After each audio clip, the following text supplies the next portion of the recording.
it's going to only grow from here. Like we had a lot of challenges. We had no idea what we were doing. The whole setup that we had now, that we were recommended is like a custom, like this isn't like a turnkey, get online, just buy a podcast set. Like everything that we purchased was from the production company that we were using. Yeah. They're like, here's the list, which we thought was like, cool, we're just going to. Plug and play. No. And I want to give Britt, she'll never accept it, but I give Britt so much credit because she's, in the last 15 years of being together, she can figure out anything. Yeah. Like if I'm struggling, she figures it out. She's a badass woman though too. She is. And so we really work well together. And dude, we got to a point we weren't going anywhere. And so we had 3 professionals. One guy in here in town's been doing it for 30 years, runs podcasts. He works with some ginormous companies here in the Valley and all over the world. Yeah. He came up here and he left like, and so then we finally, one of the guys that sets up the podcast for the production company, we finally tracked him down and he came over here and was like, okay, this is what you're missing. And then every time we would order off of these websites, bro, this one website, it's the most confusing shit. And they're on a religious holiday. So you'd order something and then they're on some random religious holiday. I've never, like I'm talking like some Ethiopian holiday. No, I'm not even kidding. Then you're like, it's not even on the calendar. Never even heard it. Yeah. But every other day they're on a religious holiday. So then your order just sits there for weeks. Yeah. And then we would get something like the whole backdrop we have coming was ordered over a month ago. Apparently that's trending. We had no idea. So we have 2 out of 6 boxes and now the prices have doubled in them. And when we originally bought them, it has been wild, but I mean, we're here and we've pieced it together. Yeah. We don't even know if this is going to work. It will. I feel like anything you guys have touched works. Eventually. I think I've been around long enough to see that. You have, man. How long have we known each other? Was it 2020? Well, it was 2011 is when... So I was still in the Marine Corps. You had just gotten out. You had been out for like 5 or 6 months. Dang. When 2012. 2012. So it was 12. Yep. Yeah, so I was at 12, almost 13 years. That's crazy. That is wild. I know, it's crazy how fast time flies, And it's crazy that we both started different lives and ended up in the same town. And that's the part that trips me out the most. Like, I met you at a gym. Actually, I met Britt at a gym, and she was like, you got to meet my dude. I think you guys will get along. And I was like, okay, cool.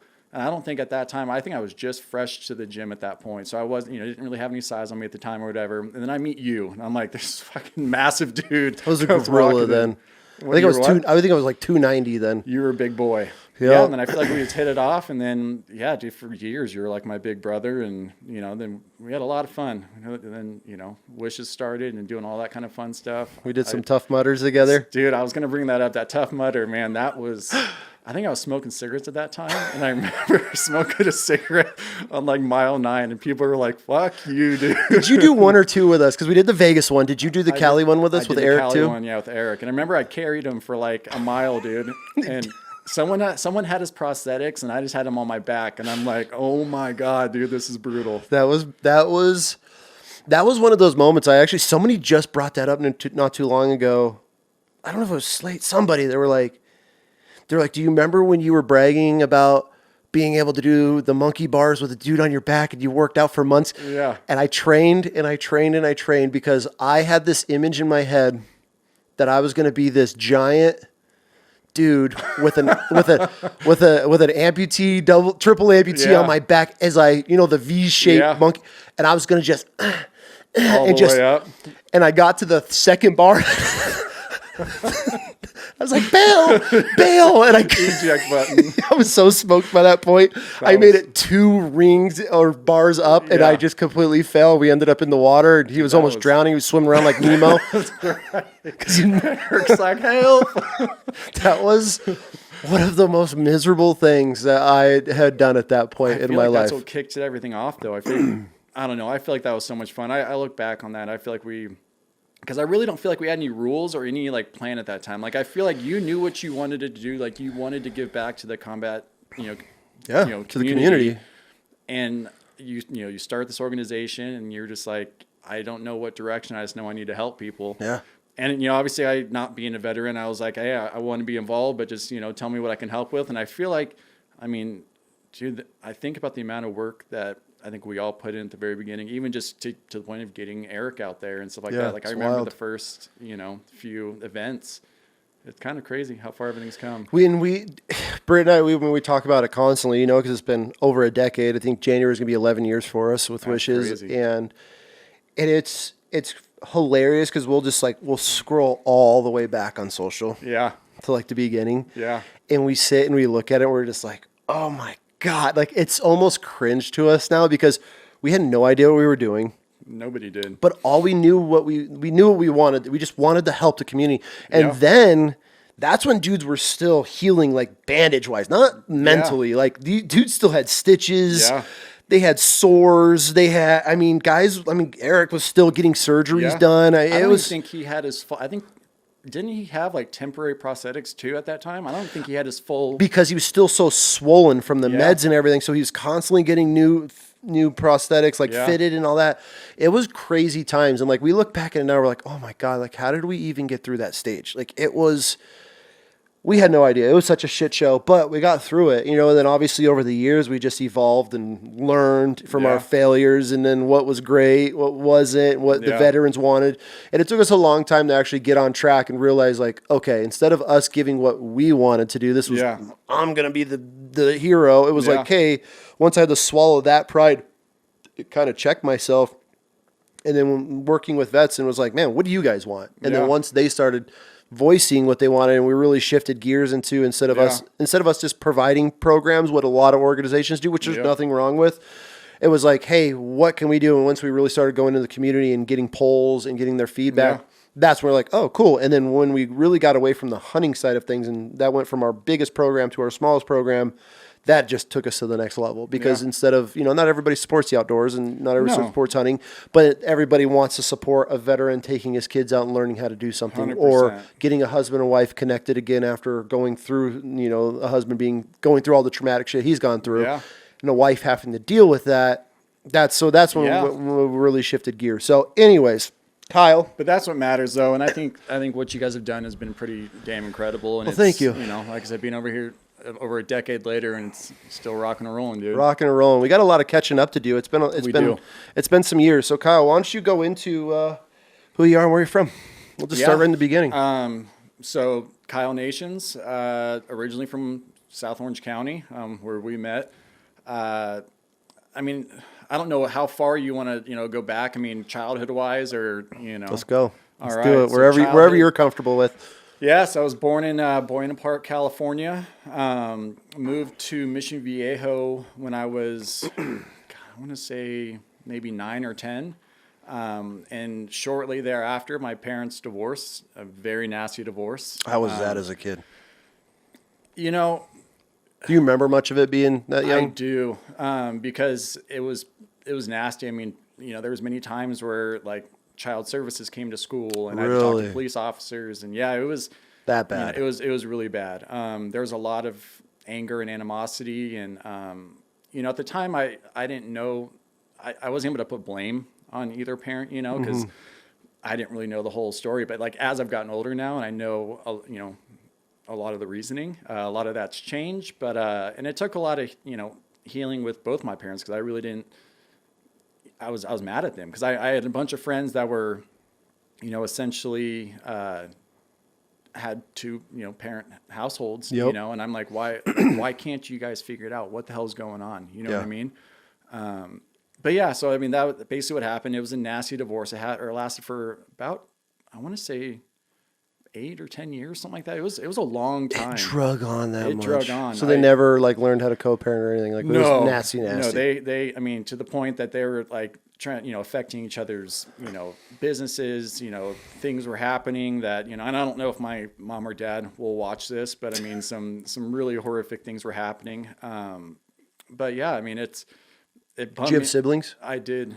So I have a real blood older sister. I got 2 stepsisters who, when my mom remarried, my stepdad had 2 daughters. And then when my mom married my stepdad, I think I was 16 or 7, I don't know, 15, 16. They had my little brother, so I have a little half brother too. Got it. So it's blended. Yeah, dude, I was angry. I wouldn't say I had a bad childhood, but I feel like once that divorce happened, I just feel like everything went down quick, my mom was trying to start this new life with her new husband. My dad went off the deep end. And I mean, to be completely open and honest with you, basically my mom cheated on my dad for 4 years. He found out. And yeah, so basically I stayed with my mom because I, couldn't figure out why my dad was going off the deep end when I was that age. And then as I got What older, type of deep end? Where did he? Because I mean, you he could go. disappeared for years. Like Really? so we were doing like week on, week off, and he had an apartment next to my middle school, and so I would be at his house for a week, and then I'd go to my mom's house for a week. My sister wasn't talking to my mom at all, my real sister. So I literally came home from school one day. I think I was in 7th grade, 8th grade maybe. There was a couple $100 on the table that said, hey, I gotta take off. Make sure you get to school, feed yourself, and I'll see you soon. And then I didn't see him for like 5 years, 6 years, something like that.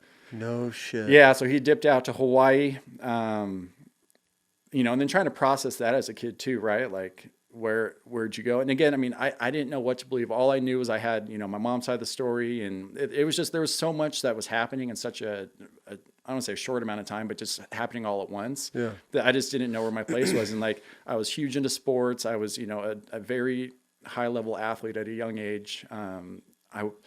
My dates might be correct or incorrect, but I think it was either 2 or 3 years. I was the #1 goalkeeper for my age group, like in either the U.S. or at least like the Western side of the U.S. So like, I was playing on club teams. I was on travel teams. I was already being scouted for colleges, different combines. And your dad's not there for any of this? No, he was gone, but the thing is that all started when they were together, and then they divorce got nasty, all this stuff. So then my mom got remarried to my stepdad, and I'm trying to remember. So they got married, and then it was a couple years after that I got pulled out of everything, all sports, all of it, because it was basically getting in the way of them starting their new life, and to this day, they still won't admit that. It was your grades, it was your attitude, this and that. I'm like, dude, I was a 14-year-old kid trying to figure out life when I've got a dad that disappeared, a mom that's trying to start a new life with someone else. The one thing I had was sports, and that was pulled out from you. Pulled out.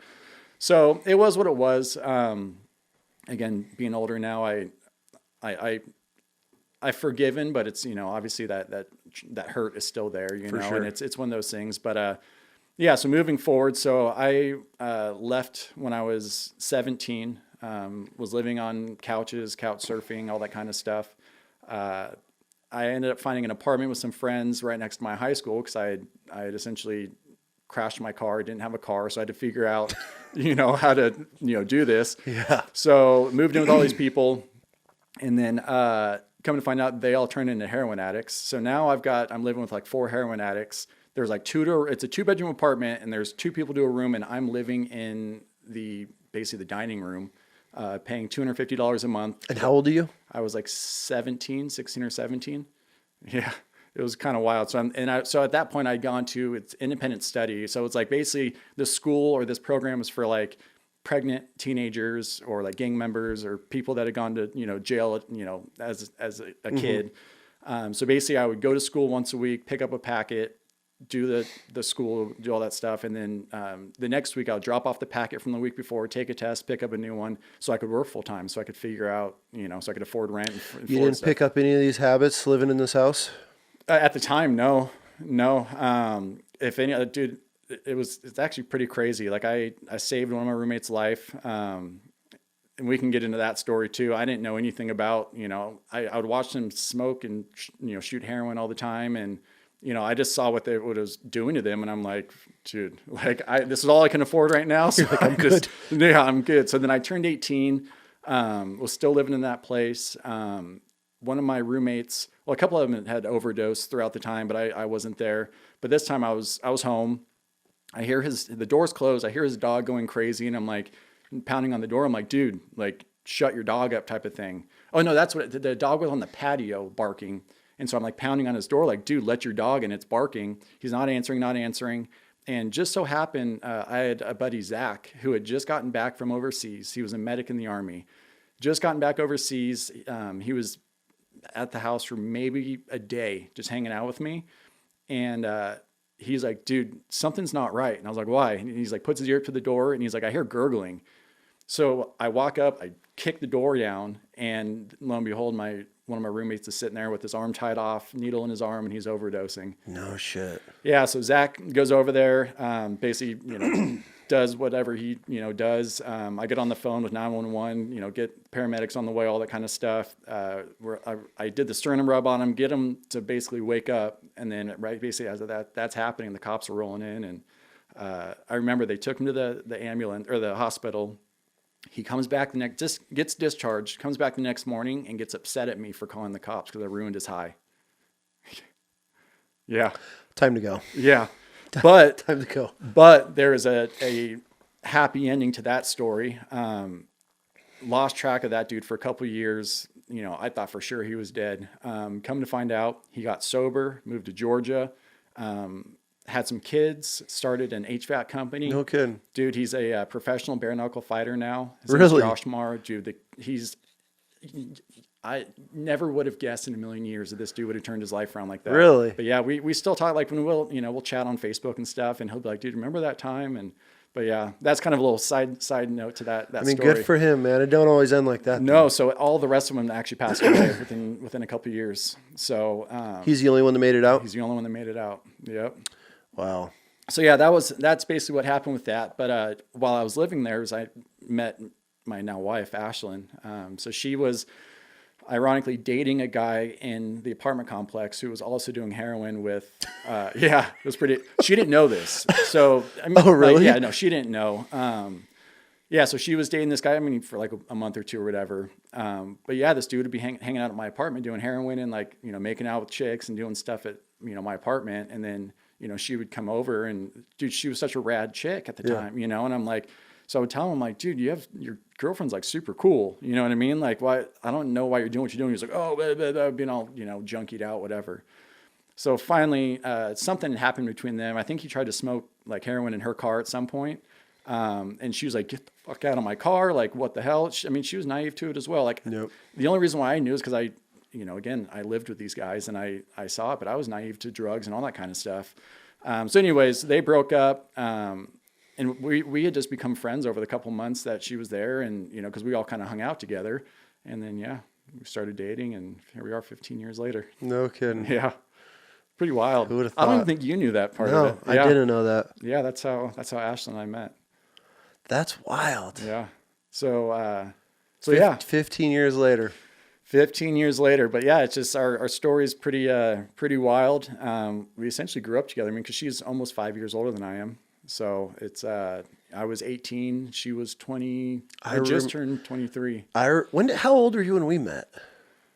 Well, if it was 12, I was 20 when we met. Because I remember she was older than you, and I was always like, "Damn, good for you, buddy." Yeah. Yeah. So we'll sit and lay in bed sometimes and talk about just the past, and this, especially like having a kid now, like everything comes full circle, and it's we got a pretty wild story, man. I feel like that should be a podcast on its own. It's just our life, you know what I mean? Like because the stuff we've gone through, but she really is an incredible person. And I'm who I am today because of her 100%. You know what I mean? Yeah. Just I would imagine similar to you and Britt, you know what I mean? Like I feel like we're a bit of wild child, and then, you have that woman that really kind of grounds you and not always, defends you, but backs you 100%. Sure. Not saying you always do everything right, but that stands by you through thick and thin. And there's something we went through some really dumb times. And you think back and you're like, man, I was really dumb. But you have some fun. Took it for granted. You're young, and I feel like that's the time to do it. And if you can make it through, and that's what I always tell her now, like with all the struggles, like besides, like infidelity or just straight up disrespect, I really don't feel like we couldn't get through anything just because of the stuff we've been through. You know what I mean? But yeah, so back to the story. So then, we moved, to like a little apartment. It was like 600 square foot apartment, lived there for about a year, and then, moved to Dana Point. So then we lived in Dana Point for a little while. And then, I think 2011, something like that is when we moved to Murrieta. Yep. And that's when I met you. Was that an NC3? NC3, which rest in peace, isn't there anymore. I think it's called Powerhouse now. Oh, it's still a gym? Yeah. So from what last I know, it's still a gym. That gym was wild. I ended up beating up the owner's son there. Were you there that night when I ripped him over the counter? I was not. Yeah, no. I just told that story not too long ago. And No then way. then the owner called me and canceled my membership. It wasn't that lady? Yes, the Russians. Yeah. Yes. She was a nut job, dude. She was crazy, and her son was a little shit. I remember her son. Yeah. He would play like Puff the Magic Dragon and Yeah. like YMCA, and he'd blast it every time I'd walk in just to mess with me. Yeah. And then he just caught me on the wrong day, and I went up just to the lost counter, it. and I was like, "Yo, like you're poking a bear." Like, Yeah. and even it was at the point it was so loud and obnoxious. Like women, like on the we're over there complaining because he would turn it up so, and he would just sit Yeah. there and laugh and stare at me the whole entire Dude, time. now that you mention it, I do remember that. Not that you beating him, but I do remember like the shenanigans he would pull. Yeah, Dude, he just messed with people, and then he caught me on the right day, and I grabbed him and I yanked him over the counter and slammed him, and I hit him a couple of times. He's like, "I'm calling my mom," and then he comes up with his phone shaking and hands me the phone, and I slapped it out of his hand at first. I was like, "Get the fuck away from me!" Oh my god. He's like, "My mom wants to talk to you," and I was like, "What?" She's like, "You no longer have membership," like screaming at me and some crazy Russian shit. Did you lose your membership for that? Oh, they yanked it right there on the spot. Yeah, and that's when I ended up going to 24-hour. Dude, that's so Right there in funny. that shopping complex. Those were some fun times, though. It was wild, bro. That was wild. I was so juiced out of my mind then. You know, it's funny that you mentioned that. I'm dealing with that now. What do you mean? So, dude, this last year and a half, I've been like exhausted, constantly tired, like irritable. Like, dude, I couldn't figure out what was wrong with me. I had no like energy to do anything. So I like when he got some blood tests, I'm like, dude, maybe like I'm sick. You know what I mean? When he got blood tests, my tests came back at 142. No kidding. Yeah. Like my wife has more tests than I did at that point. You know what I mean? Yeah. So, yeah. So now I just got on actually testosterone supplements about a month and a half ago trying to. Have you felt anything yet? I really feel like this last injection, this last week, I noticed a difference. Like where I woke up in the morning and I wasn't just completely exhausted. And that would be the thing, dude. Whether I slept for 12 hours or 4 hours, I felt the exact same. Like there was this last year and a half was brutal. And like trying to start a company and do stuff when you just feel like garbage all the time. But yeah, and I'm starting to feel it now. You're probably doing it much different. Yeah. Yeah. It's actually, I was just filling syringes and just, I mean, I definitely wasn't getting, I think I'm not. You were running gear back then, weren't you? Yeah. You were. Yeah. Because I remember it was you, me, Travis, the trainer. Yeah. Figgins, which he's like big TikToker now. I saw him not too long ago on TikTok. I was like, all right, good for you. Oh no, not Figgins. Who was the? He's got long hair. He drives. Ricky Duncan. Ricky. Yeah. He's the big TikToker. Figgins. Are they still together? They're still together. That's good. I remember because they met there. They were young kids when we were there. Yeah. I know. I think I'm still friends with everybody on social media, but I mean, communicate. I don't really talk to a lot of them. A couple years ago, I used to play Call of Duty with Ricky online. Okay. Yeah, but he got into like OnlyFans and stuff too. Like that dude's making money. What? Yeah.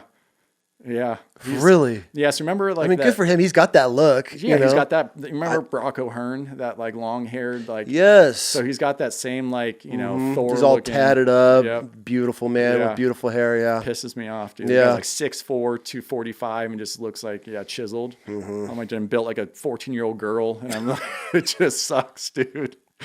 You know, it's like everyone's like, why'd you do steroids? I'm like, look at me, dude.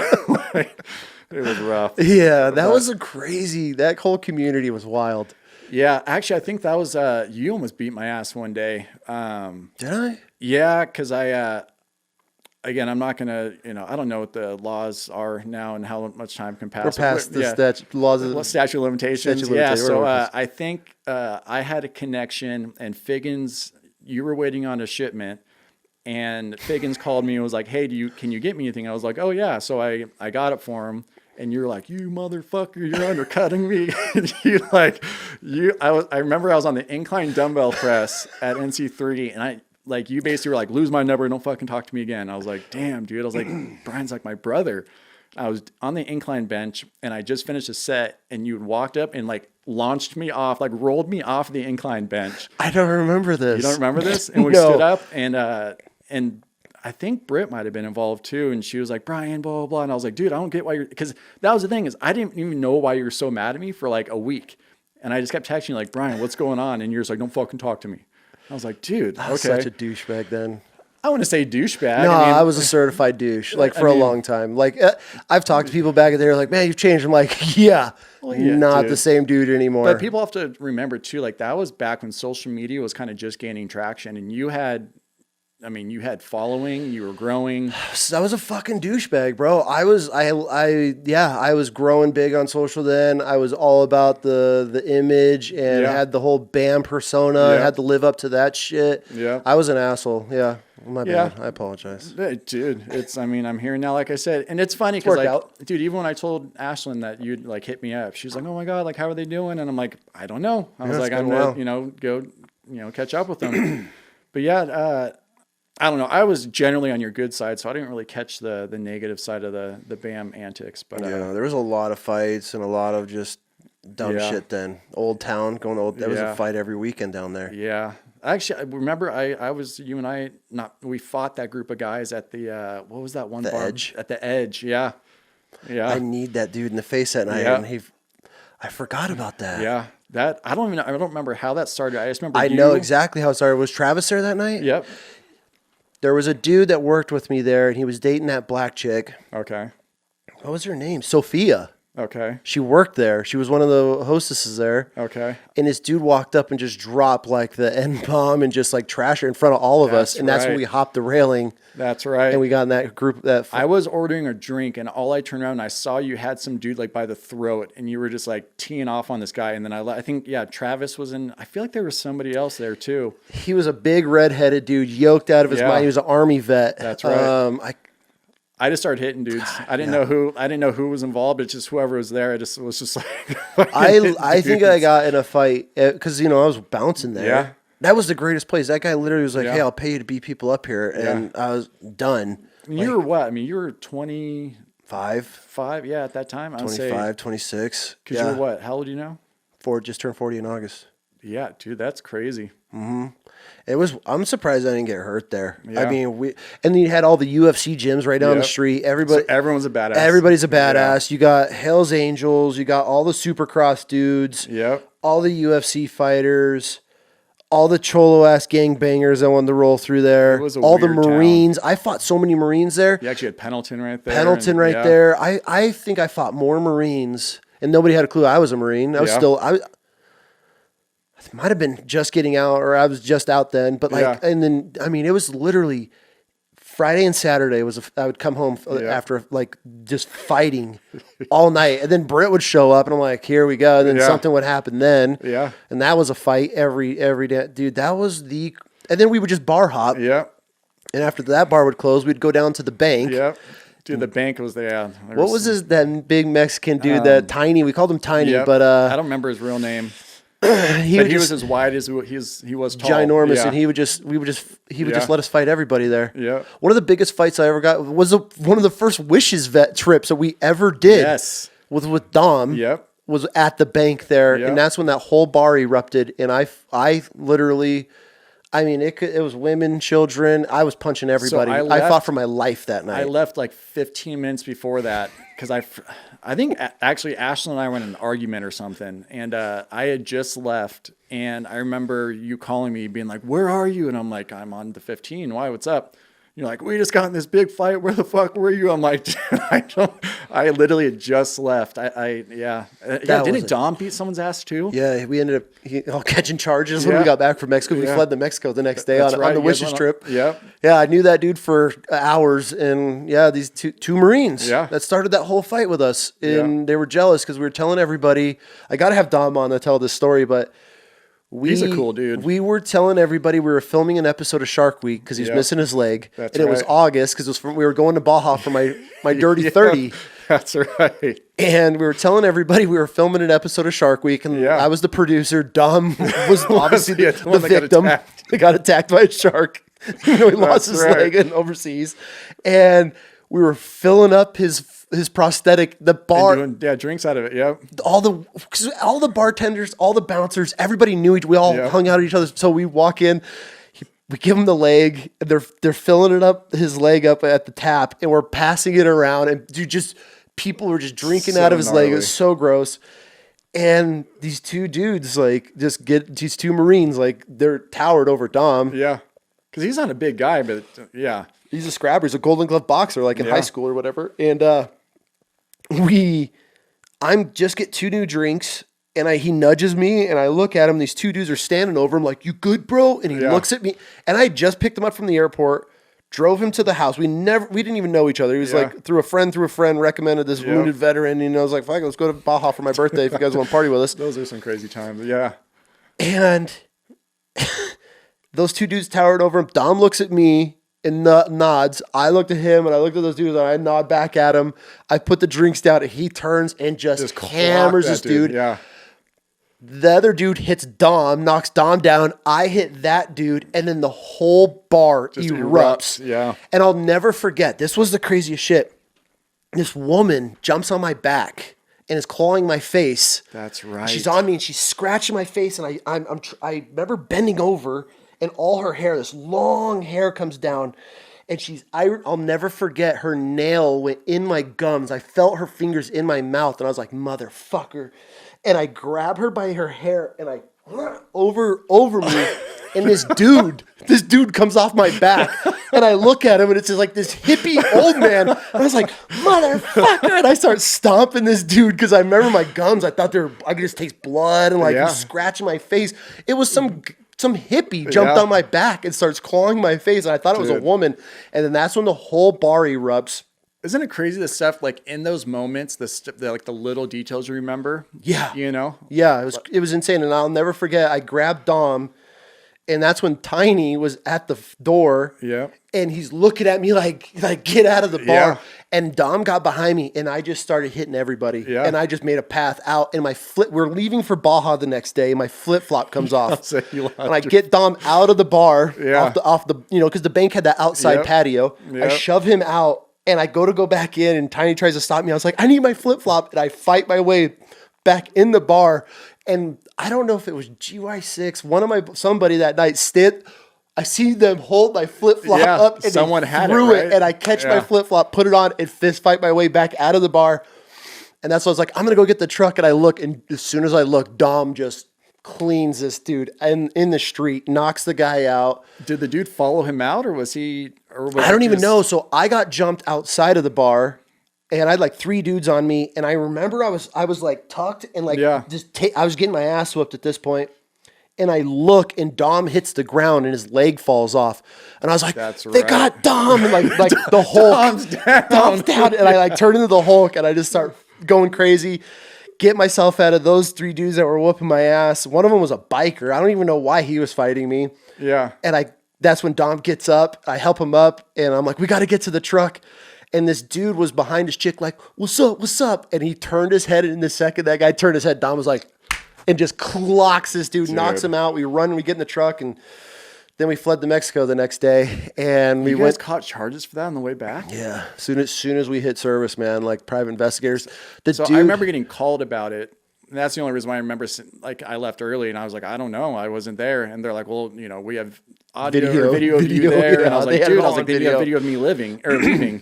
And I remember they wanted to send an officer to talk to me. And I was like, you guys obviously see me leaving, so I don't know. And they're like, "Well, who were the guys in the video?" I'm like, "I don't know, dude. Like, you guys are, I literally was wrong place, wrong time." And that was just the story I stuck with. Yeah, the private investigator called, and he was like, "So, are you a bigger size guy?" And I was like, "Possibly." Well, it's all relative. depends on who you're comparing me to. And he's like, "Were you wearing a white shirt that night?" And I was like, "I was." And he's like, we need to talk. Yeah, you really worked the crowd that night." And I was like, I called Tiny. I was like, "Oh, why'd you give him the video?" He's like, "Dude, they just showed up." I remember. But wasn't there a thing about them not even having a warrant? Like the bar just gave it to them. No, right? So what happened was, obviously the cops and everything showed up, but the dude that Dom hit, he ended up like breaking his orbital socket, and when he knocked him out, and the guy ended up went to the hospital. The guy's mom pressed charges, the guy's mom's who hired the private investigator, and somebody had a cell phone video, and Dom's got the Purple Heart tattoo on his forearm. Yep. They YouTubed Purple Heart tattoo forearm on Marine. The fucking first video that pops up is Dom's Golden Glove boxing video, and so We're done. That's so crazy. yeah, we went to Baja, partied for a week, came back, and kind of shit on our parade on that one. See, I didn't know that you guys actually got, like I said, I just remember They getting dropped called. everything because Dom ended up playing like the crazy vet card and got blown up and all that other shit. I mean, we played that card. I mean, everything. Dude, he deserves it. Yeah, like, talk shit, get hit, like 100%. So yeah, that was a wild time. That whole era, like I wish I could just delete and just. I know, it's like I think back on it and it's like, yeah, we had some fun, but yeah, I'm not proud of a lot, because I went through some dark times as well. Sure. You know what I mean? So it's like I don't know. And I always say this, like I've never regret anything I've done. I sound cliche, but it makes you who you are today, right? You got to live and learn. You got to go through stuff. So it's not like I regret it. Do I cringe at it when I think about stuff? Absolutely. Do I think about the decisions I made? I'm like, yeah, dude, I made some dumb decisions, but it's the past. It was the past. I'm going to lay on my deathbed one day and I'm going to be laying there like, I got some damn stories. Yeah. Now we're sitting up in your second story of your house in Idaho and talking about it. It's crazy how, life comes full circle. So what brought you to Idaho? Dude. Since you're a fleeing Californian. I know, right? Actually, can we pause that? My phone keeps going off. I just want to make sure. So what brought me to Idaho? Honestly, cost of living, trying to figure out, well, actually a lot of it, I was trying to become a cop in California for a while. I don't know if you remember that. You and Slate were on that path. Yep. So we were both going through departments. And one of the main things, so I would get all the way through to the interviews with like Orange County sheriffs and like different departments, and they would deny me because of the steroid use, because you had to be 6 years or whatever it was outside of shit. So catching you, huh? So I would didn't matter, any of the other, I would crush it in the PT test. I would crush it on the interviews. Everything would be, I would score high, and then we would get to the point of the deep background, and then, they tell you to be honest. So I'd be honest. Oh, hell no. You lie your ass off on that shit. Yeah. But I was just trying to be, I took it as if I'm just upfront and honest with them, maybe they'll, think of it like, okay, well, obviously this guy has some integrity. No, and mind you, both times I got denied by Orange County sheriffs, the sergeant sitting across from me, juiced out of his mind, is sitting there, and I was buying steroids off of a narcotics cop for a long time. He was my plug. That's what I'm saying. So it was so corrupt. And I'm like, the second time I called the guy out, I'm like, you're going to sit across the table from me? I was like, you guys because it was like a 6-month process to get to this point. I was like, so you guys drug me on for 6 months and you're going to disqualify me for doing steroids at this point, 4 years before. And I was like, your veins are popping out of your neck. I'm like, dude, you're 5'4", 230 pounds. You're juiced. You're ripping, you can just tell when people are, on gear. Their shoulders, what I mean? It's clear skin. Yeah. And it's like, you're going to sit here and, judge me. So I basically had kind of exhausted the local departments there. And, I feel like, especially in California at that time, like once you got blackballed for, some reason, like any department, really no department's going to pick you up type of thing. At least that's what I was being told, and that, So my sister had actually moved out here in 2011, 2012, something like that, and she was with Boise PD. Okay. And so she was like, dude, we need cops out here. Like, you should come out here. And I was like, well, what's their, policy on this and that? And she's like, well, Boise PD at the time, you needed a college degree, which I didn't have, but there was surrounding departments that, at that point I'd already gotten beyond the years that I needed to, be okay. Right. Yeah. So Ashlyn and I were living this little, 600 square foot condo. Still in Marietta, right? No, at this point we had moved back to Dana Point right before we moved to Idaho. Because I was in Afghan, I think, when you guys moved. Mm-hmm. I went back to Afghan. Yep. On contract. You were contracting. Okay. Yep. Yep. And then right before we moved, I remember me, you, Britt, and Eric went to lunch, I think in like Oceanside or something like that. We drove down, and I think that was the weekend that I had left. So I had come out like 6 months earlier to start the academy, and then Ashlyn came out after me. So I want to say I came out end of 14, I believe, is what it was. Really? Either I believe so. Okay. I can go back and like look at pictures, but I want to say it was like the end of 14. I moved out here because I started the academy. So before that, so then I start applying to departments out here. They go on a like every department goes on a hiring freeze besides the state. No. for like years. And so, yeah, so like I applied to all these departments, you know, So you move out here because your Yeah. sister's on it. She's Yeah. like, it's going to be great. it's just gonna be great. So I was like, cool. So I started applying. And then this is kind of the funny thing is initially, so when I applied to all the departments, I ended up applying for the Department of Corrections too, which is obviously a state agency. Well, I'd also applied to ISP. So I'd gone through, I had did like, you know, I wasn't Zoom, I don't think at that point, but there was like a video conference that we did for the interviews, all this stuff, where they're like, hey, we want to move forward. Cool. So I fly out, do the interview, and it wasn't until I got out here for the first final in-person interview that I realized it was for the Department of Corrections and not the Idaho State Police. Wait, the whole entire time you're going through this process, you thought you were ISP? With ISP. But it's corrections. Because I applied to all of them. I literally just like... Shotgun blasted it all. Exactly. And so, but as the stuff was coming through, it was just coming through state of Idaho. So I didn't even think about it. You know what I mean? And we were so desperate just to get out of California that I was like, dude, I'll take anything. You know what I mean? So I fly out here, go through the interview, and I'm like, and I keep seeing Department of Corrections. I'm like, oh God, what did I do? You know what I mean? Would you have come regardless if you would have known it was corrections ahead of time? Would that kind of deterred you, or were you in? I think we were so desperate to just get out of California. For sure. You know, because sure. like that was kind of right when, you know, Trump started his run for, you know, and that's kind of when the political environment in California started getting pretty crazy. You know what I mean? Like just started. So I think we were just like the cost of living, you know, my sister was telling me what, you know, houses cost and what rent was out here at that time. Dirt cheap. You know, we were paying, you know, $2,300 a month for a 600 square foot condo. And we could get a 3-bedroom, 2-bath house for $900 a month. You know what I mean? I'm like, dude, we're out of here. So I was really looking for, I think we're both for any opportunity to get out of California, just for the longevity of ourselves. We want to start a family, like all that kind of stuff. So, so I think, yes, I still would have, but it was one of those things. So that's when I found out that all these departments went on hiring freezes, is they didn't have the money to hire and like all this stuff. So they were dumping the money into more training for their current officers and to bringing on other officers. So Idaho Department of Corrections was ramping up and bringing in, you know, more officers. So I was like, okay, cool. I'll do this for a couple of years.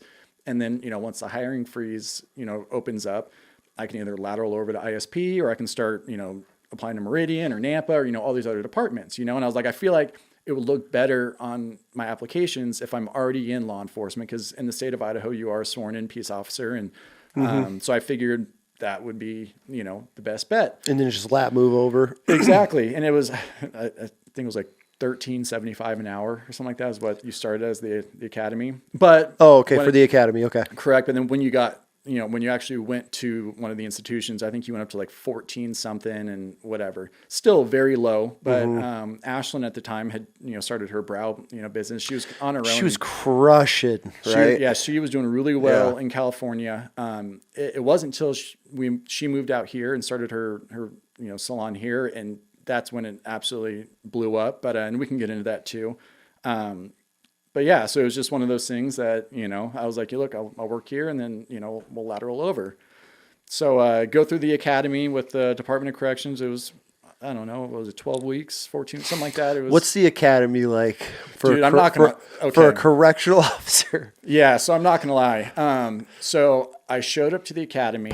Did you go through with Slate at this time? No, Slate was after me. Okay. So he got the benefit of like, he had gone through like 2 or 3 classes after me. And so like I was able to like tell him what's happening, what's coming up, like all that kind of stuff. And like really, I mean, Slate, he's, you know, strong, you know, athletic dude. So he was going to do well anyways, but like test wise and, you know, the surprises that they do to you in the academy, like all that stuff, like I will let him know. Okay. Like, hey, you know, so he would be able to excel. But anyways, so I walk in.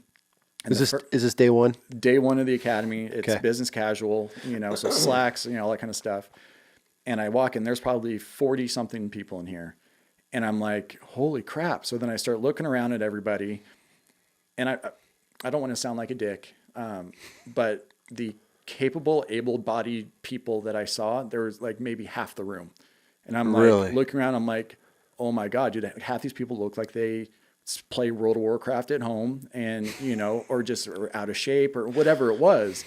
And I'm like, okay, you know, people will get weeded out, you know, and I don't want, dude, I've met some, you know, heftier dudes or smaller dudes or whatever that are badasses. Don't get me wrong. Like it's just off of, you know, initial appearance. Nobody looked put together. It was very, you know, like I would put it this way, I was overdressed as like business casual with like slacks and a polo. Really? Yeah. And I was like, dude, take pride in what you're doing, this and that. So there's your first red flag. First red flag. But like the academy, you know, directors and stuff, like they were all, you know, dressed well. They, you know, carried, you know, it was a very, you know, militaristic, you know, setting. Like they were, you know, staying at attention. They were all like, so I had faith in that, you know, I'm like, okay, cool. So you're thinking these people are all going to get winged out. Exactly. So I'm like, you know, the people that will make it, I don't, you know, I can't just judge everybody based off their, you know, personal looks. Like they could be smart. I mean, the girl over here could be a Golden Glove boxer. I don't know. You know what I mean? Yeah. So we'll, you know, give them the benefit of the doubt. And, you know, to be honest, like I'm not the biggest guy. Like they didn't know my background and what I could do too. So it's not like, you know, I'm this big intimidating dude. Yeah. But, so I get there within the first week. Fun, actually, little side note thing. So, this girl that sat behind me was this little blonde girl. She was like 5 foot, you know, nothing. And they're going around the whole thing and they're, you know, introduce yourself, you know, who you are, you know, why you want to do this, blah, blah, blah. And so this girl stands up and she's like, my name's whatever. I don't really know why I want to do this. I make a lot of money. I just think it'd be really cool to, you know, work in a prison. And obviously saying something like that is going to cause, you know, some people to be like, huh? Some questions. Yeah, some questions. So nobody really said anything. But then about 3 days later, all of a sudden she was no longer, because we already had like assigned seating, like she was no longer sitting behind me. Coming to find out, they did a deeper dive and found out she was an OnlyFans girl. And this is like right as OnlyFans was starting. Really? And yeah, she didn't disclose it on her thing. And yeah, so she had like whole stage name and everything. And she was like, yeah, making money off OnlyFans and thought it'd be cool. And just bored? Just bored. Yeah. Had some weird fetish or some shit? So she comes pulling up, and at the time it was like a brand new Corvette, you know, like, you know, slammed body kit, this whole 9 yards. Day 2, she shows up in this F-350, huge lift, like, dude, spinners on it. The thing was nuts. And I'm like, for 14 or 13 something dollars an hour, like, it just didn't make sense. So I thought that was kind of funny that, you know, by day 3 of the OnlyFans girl, and I don't even know if it was OnlyFans at that time. It was like basically like a cam girl or whatever. No kidding. Yeah, so making money. So anyway, so that was kind of one of the first ones too. But really by like the end of like week 1 or 2, because they start with PT tests and stuff like that, and there was quite a few people. Like I would say, how many did you start with? Do you know? If I were to, I would probably say 44. You started with? Yeah, and I think we graduated with maybe 30, 28, 30. Okay, that's not as bad as I was thinking. Actually, no, I think there was like, I'm sorry, there was like 54. 54, okay. And I think we graduated like just under half. Okay. And honestly, the half that did graduate, of those people that I told you about at the very beginning, like the majority of them were gone, but there were still, you know, but I had to give it to them. Like, dude, you guys went through everything that we went through. They passed the PT test. They did all this stuff. What are you guys going through for them to go through? Like, how tough is going through this correctional class? Or if you're athletic, it's not difficult. I mean, you have your base push-ups, sit-ups, you know, just like the Army, just like anything else. You know, what is it? It's like 15 sit-ups, you know, 20 push-ups, and I don't know, something like that. Then you had to like do a couple of pull-ups or something like that. It wasn't anything crazy. Yeah. And then that was the other thing too, is they made like waivers for people. Like if you couldn't do a pull-up, then you had to do more of something else, which I thought was kind of weird. Wait, so if you couldn't do like 20 push-ups, you can just do sit-ups instead? Yeah, you could do like double the sit-ups or something like that. Oh my. And then again, I don't know if that's just kind of, I think the department was hurting bad enough to where they just didn't even care. They were just like, you know, if you got a heartbeat and the ability to do something, like we're bringing you in, you know, you're hired. Son. You're hired. So yeah, so that, you know, it wasn't a hard academy. I honestly struggled with more the like academics aspect of it. Really? Yeah, what's the curriculum like? So you've got this giant packet. It goes through like state law, it goes through your do's and don'ts. It goes through, I mean, arrest techniques. There's different portions throughout the academy that you had to pass. Like they would teach arrest techniques for a week, you know, and dude, people would be bruised and beat up and stuff because you're getting thrown around and armbarred and all this stuff, you know, all week long. And so it was just, you know, kind of stuff like that was pretty easy, but yeah, like they would do these tests and they would test you on law and policy and all these things. And it was all trick questions. And it was one of those things where it's like, it was explaining how important, you know, it is to know your policy because people's lives are at stake, and if you start abusing power, doing this, you can get yourself in legal problems and blah, blah, blah. So that personally, I feel like that was the toughest part for me, was like the test taking, like the athletic stuff I was cool with. Yeah. But I mean, on a scale of, I've never been to basic training, but a couple of guys that were in there were basically saying, like, if basic training was a 10, this was probably like a 4, to be straight up honest with you. I was going to ask if there was any vets in there. Yeah, there was quite a few vets, 2 Marines and then a couple of Army guys. Okay. The 2 Marines were active duty from a different state. I think the Army guys were all National Guard. Yep. It wasn't, like I said, it was one of those things where I really had to like kind of humble myself and go, you know what, like, can't judge people. Like, it's got to get through this. At the end of the day, I need a job. I need to get out of California and I need a job. No, and at the end of the day, if they're doing everything I'm doing, they're going to be on my left and my right, and they've got to trust me and I've got to trust them, type of thing. Do you guys do any like gas chambers or anything while you're in training? So not gas chambers. So I did in the CERT Academy. Because we did the CERT Academy. What's the CERT Academy? So the CERT is like you're the basically the SWAT team for the prisons. Okay, I want to get into that, but not yet. Okay. Yeah. So yeah, for the CERT Academy, we did do gas chamber and stuff, but for the Corrections Academy, they did OC. So you just get sprayed. Yeah. So, but it's not like the streamers; they get the foggers, and so you'd stand there and they basically paint you orange, and then like you wouldn't fogger your fur, almost like a bear, like grizzly spray, exactly. Like it just covers everything. They call it a Mark 9. So yeah, the can's about yay big and it's got a big fogger handle on it and it just like dusts you. And yeah, then you sit there and blink until it gets in your eyes, obviously. And then you got to run a course where you have to, throw so many kicks and punches, and then you have to tackle someone, put them in, restraints. And then you got to, run a course and, type of thing. And it was all, and that was the other part too. I feel like the pass fail rate, as long as you like just completed everything, they passed you, which in my eyes, that's not a pass to me. Like, you should be able to fundamentally like operate through it, not just I get what you're saying. Survive. You know what I mean? And that's, I feel like, I don't know the percentages, like 75% of the people just survived through it. Mm-hmm. I've been to courses like that where you had to like fight people and defend yourself, and you'd see people just absolutely lose their shit, but they got through it. Exactly. And then they're standing there and you're like, how? No way. That motherfucker, I literally fought my ass off, and that dude did not. Why is he still standing? Yeah. Like, if and when you are in the situation where you get OC sprayed and you've got, a pissed off inmate with a shank in front of you, like, he's not going to care that you're sprayed. You know what I mean? Like, you need to be able to fight through it. Which, down the years of being with them, and like I said, we'll get into all that, but, dude, I saw a lot of people get hurt because of that. Because really, yeah, like, dude, there was people that, would get sprayed and would panic, and, I would be wrestling with a dude on the ground trying to get him in restraints. We're all covered in OC. Nobody wins. No. Nobody's a winner unless you're open out in the conditions, like open environment, and you got a good breeze. Yep. If you're in a close environment, nobody wins. No one wins with OC spray. Dude, I would take a 30-second taser ride over OC any day. Really? Any day. I feel like I'm the opposite. See, the thing with taser is once it's done, it's done. It's done. I have a phobia of electricity, though. Really? Yeah, I've rode the lightning pretty bad, and I got actually at the old house in Temecula, I was trying to steal my neighbor's fuse out of his circuit breaker once, because ours. Is there a backstory to why you're trying to do that? Well, those houses were, right there by Pachanga. Those houses were old, but ours kind of fried up. It was 150 degrees one day. Anyways, the next door, nobody was living next door forever. And I was like, well, fuck it. I'm just going to go pop one of theirs out and I'll put it in mine.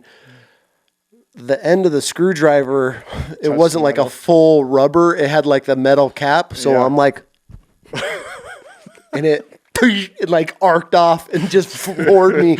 I don't know what that wattage is, but that it was a lot. Yeah. It was enough to see Jesus for a second, and then I got tased by this cop once. Fuck me, dude. This story. I feel like if a cop pulled a gun on me, I'd be like, you're not gonna shoot me. And you pull a taser, I am whatever you need. Give me I'll cuff myself. Just hand them over. I'm done. But I've never been bear sprayed. I've always done gas chambers. Yeah. But I feel like I can't compare the two.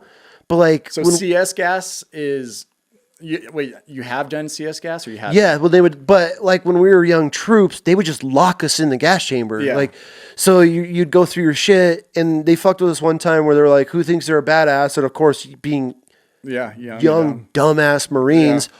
Oh, we're all badasses, and so all the capsules. You know how an OC chamber works? How they burn the capsules? It's just a crystal, and it turns to a gas. They were like, okay, see who's badass. You could run in one door and run out the back of the gas chamber. So we all like stack on this door. Yeah. And they're like, hey, you guys ready? They didn't tell us they had the back door locked. So we all go barreling in, and then they closed the door behind us. And those motherfuckers locked us in this gas chamber for like a long time. Did you guys have masks? No, that was the thing. Well, we did the mask thing early on, which I fucked up really bad. To this day, I don't even know how I screwed up so bad because, when you go into a gas chamber and you line along the walls and you're looking at your buddies and you're like, this is going to suck, this is going to be miserable. And they give you instructions and you got to do your jumping jacks and you got the instructors in there that are, okay, this is what we do. Yeah. I don't know what the instructor said, but what I heard was don and clear your mask. Okay. So I take it off, and I'm standing there until I run out of breath. Yeah. And I could have opened my eyes, and the whole gas chamber's looking at you like, what the fuck? I'm like, I put it back on, trying to clear my mask, and now I'm full. I'm riding it. Yeah, I'm full in. You're contaminated. Yeah. And so done. They're still giving their period of instruction. I'm just eating it, right? The instructors are laughing. There's nothing you can do. Everybody's laughing. Then I had to go and don and clear again. Then we leave, and it was absolutely miserable. But then, there's a lot of, we were getting ready to deploy, so they're doing like the battalion or the company at the time. So there's a lot of Marines have to go through. So it doesn't last for. 30 minutes, whatever. Yeah. 45 minutes. You're good. It's gone.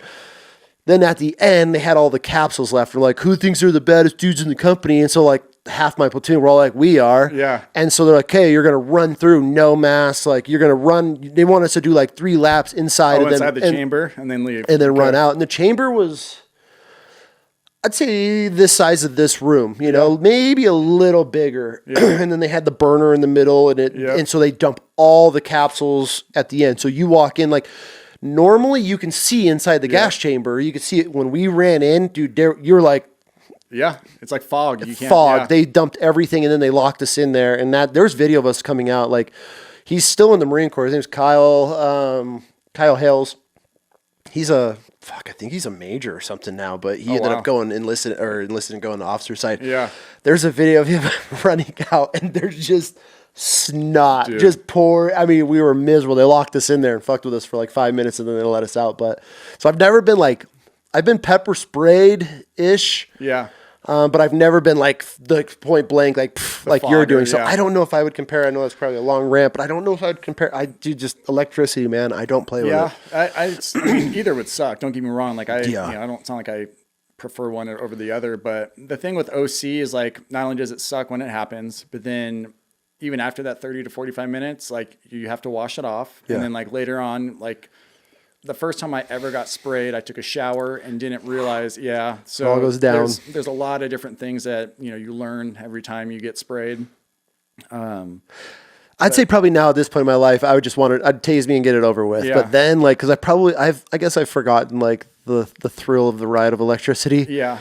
So, you just kind of, and you're just, I don't know. 5 seconds, you're done and over with. Exactly. The OC, and you'd be surprised, the amount of people that, drop out just out of anxiety of the OC week. We had probably 3 or 4 people drop out just in the anxiety and anticipation of it. Yeah. No shit.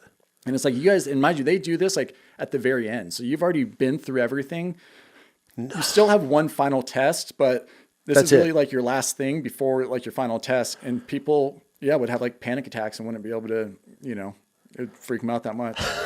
And the instructors don't help you by any means. Are they feeding into it? Oh yeah, they make it sound. But that's the other thing too, is they kind of make it sound way worse than what it was. It sucked. Don't get me wrong.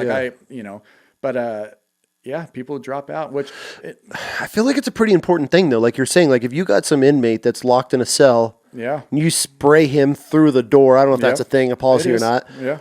You have to go in and get them. Mm-hmm. Are you guys masked up, or are you just going in?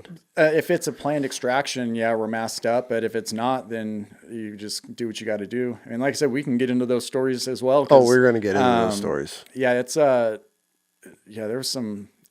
I don't know. We'll get into that. All right. So anyway, yeah, we graduate. Do the graduation at the state capitol, which was pretty cool. And I feel like it really does legitimize the department, because there's a lot of states that corrections officers aren't, peace officers. You know what I mean? So it's like it legitimizes it. They do the whole ceremony. So it is really cool. And you do build a bond with people. And there was people that I thought on day one, I'm like, no way in hell. And they ended up being one of the strongest people towards the end. Yeah. You know what I mean? So like, it was really a humbling experience. The camaraderie was cool. But yeah, so then I, become an officer, get my badge, all that stuff. And I actually start, at the Boise complex, there's 5 different facilities. There's the women's prison, there's the minimum prison, there's the yard, which it carries basically all 3.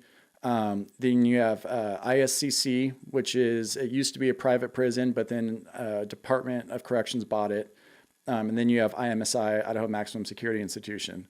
So when I first started, I went to the yard, which carried, all 3 levels. But my FTO was in basically the ADSEG, the max unit.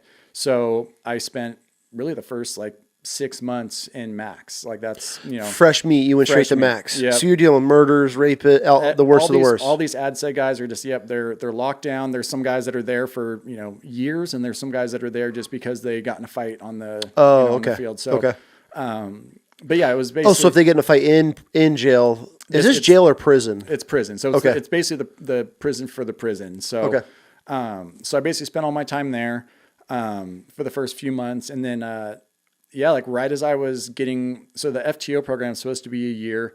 FTO is field training officer? Field training officer, yep. So it's supposed to be a year. I'm not trying to sound arrogant or anything, but I had finished it within 6 or 7 months. And, it was. So they write off on you and say you're good to go? Yeah. So your FTO would be like, yeah, he's solid. Then you go to your sergeant, and then the shift command lieutenant will be like, yep, he's solid, blah, blah, blah. So they released me. Well, at that point, Idaho Maximum Security Institution, which is right next door, was like, hey, we need officers. So I started talking to different people and hey, what's it like over there? Because I did build a relationship with, different officers where I was at. And we had a good crew that I worked with. But everyone's like, the Idaho IMSI is, a fraction of the size of the yard. And so there's a lot less officers, a lot less offenders, but everybody there is in max. You know what I mean? What is max exactly? So you've got custody levels, right? You have your minimum guys. Okay. So those can be all the way from, a guy's 3rd DUI, he gets sentenced to 6 months, and he, he's minimum risk, right?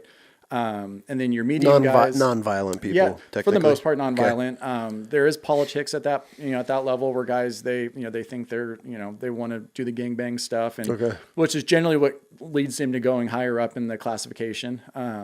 So then your minimum guys are, really it's kind of the middle of the road. I mean, you've got guys that are just trying to do their thing and get out, but then you also have the guys that, are young, they're the crime that they came in on, because Idaho does it where it's all in a point system. So whatever crimes you've done gives you a certain level of points. And then, when you get sentenced, depending on your amount of points, that's what custody level you go to when you get sent to prison.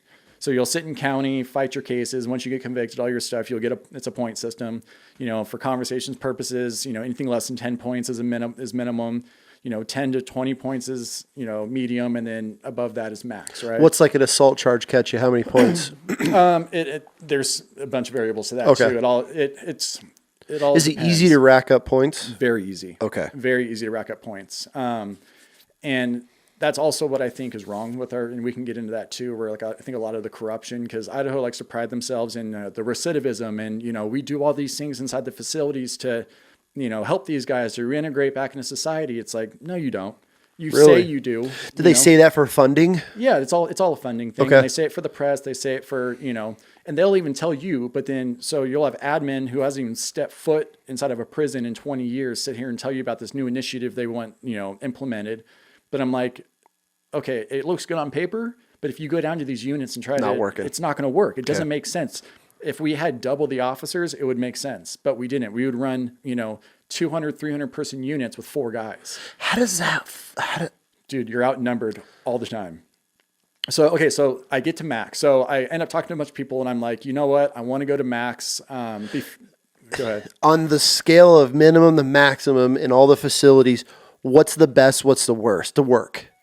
Oh, dude. Well, it depends on where you're at in your career. If you're early 20s, mid 20s, you like the violence, you like the fights, you like, all that stuff, go to max. So you're going hands on 100% guaranteed. Dude, there was times, I forgot the exact number, but it was like 20 something days in a row. I went home covered in OC because of like mass riots and fights and gang fights and stuff.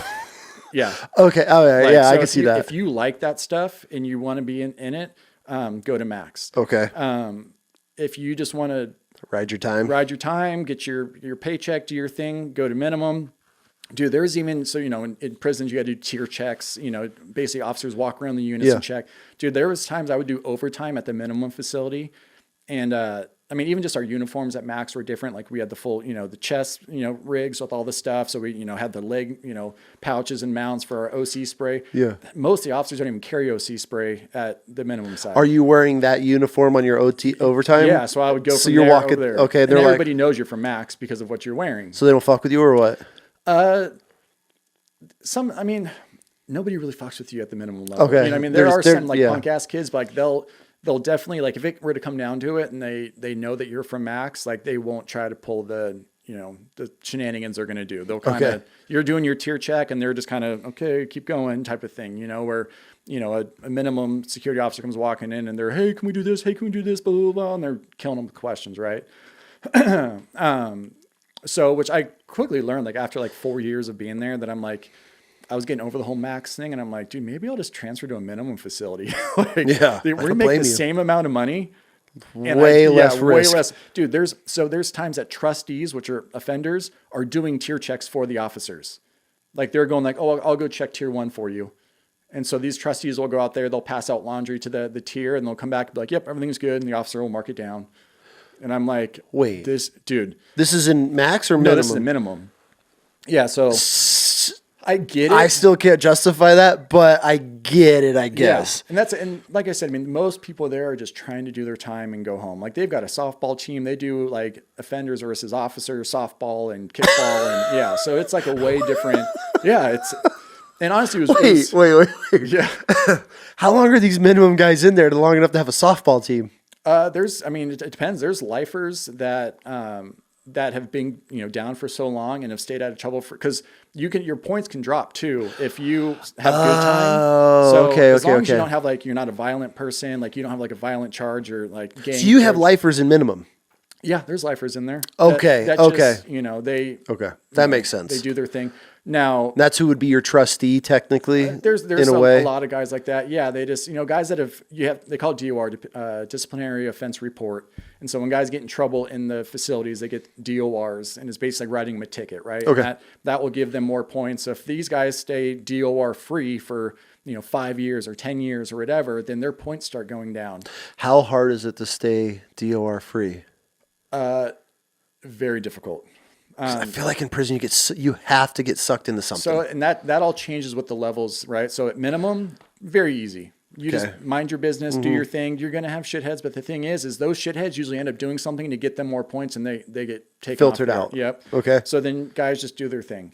You get to the medium side, and that's really you've got your guys, you've got your work unit guys that work the kitchens, that work the rec yards. That, they do their thing, and then you have the gangbangers, that's usually the young bloods that came in on, a robbery charge or something. And they got, 2 or 3 years that they're doing, but they come in, they're 19, 20 years old, they're impressionable, and they're like the hitman, right? So any of the, the work that needs to be done, they send these guys out to go do it.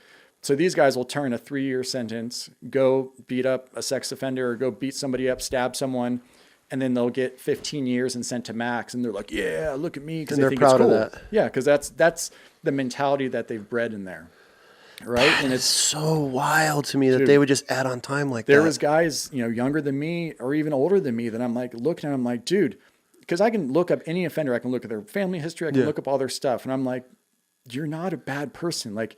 A lot of them were like drug, they got caught with heroin or meth or something, and Idaho is really hard on drugs.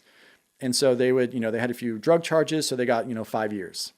And so now you take this 20-year-old kid that has really a drug problem, throw him in a sea of sharks at a, medium facility. It's just a feeding frenzy. And you're creating more gang members. You're creating, because at the end of the day, they have two choices. They can either basically go into protective custody or conform to the prison. Or conform. And it's like, you're going to fight, you're going to do this stuff. If you don't, then you're going to get removed. And so it's like, removed as in how? Like the gangs will remove, like, you and I being white, let's say we get locked up, we go to the yard, we're in classification at the yard. And obviously, you're a big dude. The white guys will look at you and be like, hey, we want this guy. The next, shuttle of inmates will come in, and they'll be like some like snitch will come in. So someone from the yard will be like, hey, I know that guy from my neighborhood. He's a snitch. And they'll say, Brian, go get him. And you're either going to go get him or you're going to say no. And the next thing you know, someone's going to be coming after you. So someone's going to do it. And it doesn't matter who. And it goes all the way from just beating somebody up to full blown knives and, yeah, I've been part of riots. I've been part of, I watched a dude's head get bashed in with a microwave, like crazy stuff. How does this help? How does this help? How does a guy that goes in on, let's say, a heroin charge, right? Yep. What's a heroin charge catch you? I mean, obviously it depends on grams and all that shit. You get caught out. What's an average? Years. Say you get 2 years. Yeah, so you get 2 years. And I walk in there with a 2-year charge. Yep. And I get picked up by the Aryan boys real quick. Yep. And I got to go do something tonight. Now I just added 6 more years to my sentence. Well, and it also depends too. So in Idaho, sex offenders are protected. So let's say it's not even a rival gang thing. Let's say classification puts someone with a bad charge in your unit and they find out and go, wait, this guy's paperwork, because in Idaho, you can have like a rape and then you plead it down to, what is it? I think it's considered an assault. So do they find that out? Oh yeah. Yeah. So it'll show like, how are they finding this out? Are officers like, oops, and drop like somebody's For sure. Officers are doing it and they're calling their people. I would if there was some child molest or some dude that raped some chick, I would be like, oh, there's this file. Like, oops. It's and there's ways that, it's hard because like there was many times that I'm like, I knew what this guy's charge was, but like I had a set of integrity that I'm like, look, do I agree with it? No, but I'm not here to, and the way I looked at it is they're going to find out. No matter what. No matter what, they are going to find out. And so it's just a matter of time. And it's like, I don't want to be able, because when those things happen, like the investigations that go into it and that go into, how these people found out, like you are on audio and video at all times throughout that prison. And so which is crazy to me because like how many officers get caught bringing in drugs and cell phones and all this stuff. I'm like, dude, you guys are under a microscope all the time. Still risk it, huh? I know. And in Idaho, especially if you're a corrections officer and you bring in drugs, bring in cell phones or, any of that kind of stuff, they make an example of you. Is it worth the money? Depends on how much you need it, right? It's. I mean, like what's a cell phone going to run me if I sneak a cell phone in the prison for? So if you wanted like not even an iPhone, just like an old flip phone. Yeah, old flip phone is going to like $1,200. No, not worth it. No. But if you bring 5 of them in, yeah, I guess. You know what I mean? And then especially iPhones, like, dude, and it's not just that, it's Suboxone was a big one. So basically people would let's say, when the gang guys on the tier would get their people to reach out to someone that and they would drop you off, a stack of Suboxone strips, and then you bring it in with you to work and you give it to those guys and they're 5, 10, 15 grand. Because at one sheet of Suboxone could make, 10 squares, and each square was $100. That's what they would sell it for. Shit. So yeah, so one strip is $1,000, and these guys would have stacks. And I don't know if you've ever seen what a Suboxone strip looks like. It's like a Listerine strip. Okay. It's just orange. And so imagine one of those cut up. What do they use Suboxone for? So Suboxone is it's an opiate. It's supposed to it basically, if you're not a current user, it can get you high. But if you are a current user, it basically shuts off the receptors in your body so you like can't get high anymore. So they use it to like detox, but it's now come out that Suboxone is just as addictive, and it's actually harder to get off than like oxys and No shit. Dude, Suboxone is no joke to come off of. I'm talking like you go shit. from withdrawal with, heroin is, a week or two of like the bad stuff to Suboxone is like 3 to 6 months. Suboxone's no joke. Okay, let's jump back into Max. I Yeah. want Max stories, but then I want to know what it's like when dudes are kicking heroin in there. Yeah. So more often than not, by the time they get to prison, they've already withdrawn because a lot of the cases they sit in county for a year or whatever. Okay. But there is so many drugs in the prison. So ironically, the natives are huge with the drugs. Like they're really the ones because they have the money and the connections. Really? They're the ones that are basically kind of not fronting, but bringing in a lot of the stuff. They're financing it, they're backing it. So you'll know like when a heroin drop comes in or something like that because you'll start having people withdrawing. A week later, they'll be able to obviously they get the heroin distributed out to everybody, and you'll go through phases where people will start acting weird. You won't see them come out of their cell, and you're there must have been a drug drop, type of thing. And it's the natives? Natives are a big one behind it. So there's basically 4 main gangs in Idaho. So you've got your AKs, which is your Aryan Knights, which is essentially the Aryan Brotherhood, but they're not recognized on a national level. Okay. You have your Norteños, your Sureños, and then SVC. So SVC is a predominantly white gang that was tired of the racist stuff that the Aryan Knights were pushing. They weren't all about the Nazi stuff, but they're like, look, we're white. We just aren't down with that kind of stuff. So they started SVC, which is severely violent criminals. And so no shit. That's what it stands for. Yeah. Now they're a mixed gang, like a mixed race gang, or you said yeah. I mean, there's not really like African-American people, but I mean, there's like half Hispanic and white. I mean, it's predominantly white, but they're just not racist. Who does Samoas roll with? That it all depends. That's the other thing too. Idaho's weird, man. Like you've got, white Norteños and black, Sureños, and you've got, really the only gang that is like pure white would be the Aryan Nation, really? Aryan brother, or was it Aryan Knights? No shit. Yeah, it's odd. It didn't make, especially coming from California, like it didn't make sense to me. There's lines that are drawn. Yeah, and it's very strict. Like you don't even break bread with somebody. You don't sit at the same table. They have their own showers. It's like that's not the case in Idaho. Really? Yeah. So when I first started, I would say the Aryan Knights probably had the largest numbers in all the facilities. Like they really held, a lot of the power. And then I would say by like 2017-ish, the Sureños were drastically larger. They had more numbers than anybody. And they were just growing and growing. And a lot of it was, a lot of drug trafficking that was happening, between Idaho and all the states. And these guys were getting picked up. And you had guys that were, topping out their time in California, and then coming to Idaho for charges they caught, 20 years ago in Idaho. So these dudes are getting out of prison in California and then coming straight here to do their time here. Yep. And then Idaho's got some time for them or whatever. So, oh my God. So I watched the population from like 2014, 2015 to like 2018, 2019, like right before I left was, staff assaults were, when I first started, staff assaults were like once a year, if that. Like there hadn't been like a major staff assault in like 2 years, I think, or 3 years. Really? When I left, not only had I been part of like 4 or 5 staff assaults, but when I left, there's people being assaulted like almost monthly, if not quarterly. Like the gangs got a lot harder. We were super short staffed. They were taking full advantage. Idaho changed the rule to hire from 21 down to 18. So then you've got You're hiring 18-year-old kids to work, and these kids are going to Max? Yep. And they're going to Max. They're just going where they need them.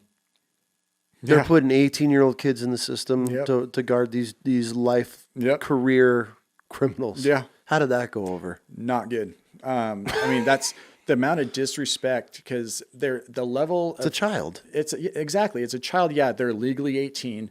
They're legally an adult, but they have no life experience. So how are you going to take someone that's 0 life experience and have them, tell someone who's, already been down for 25 years, has got multiple life sentences.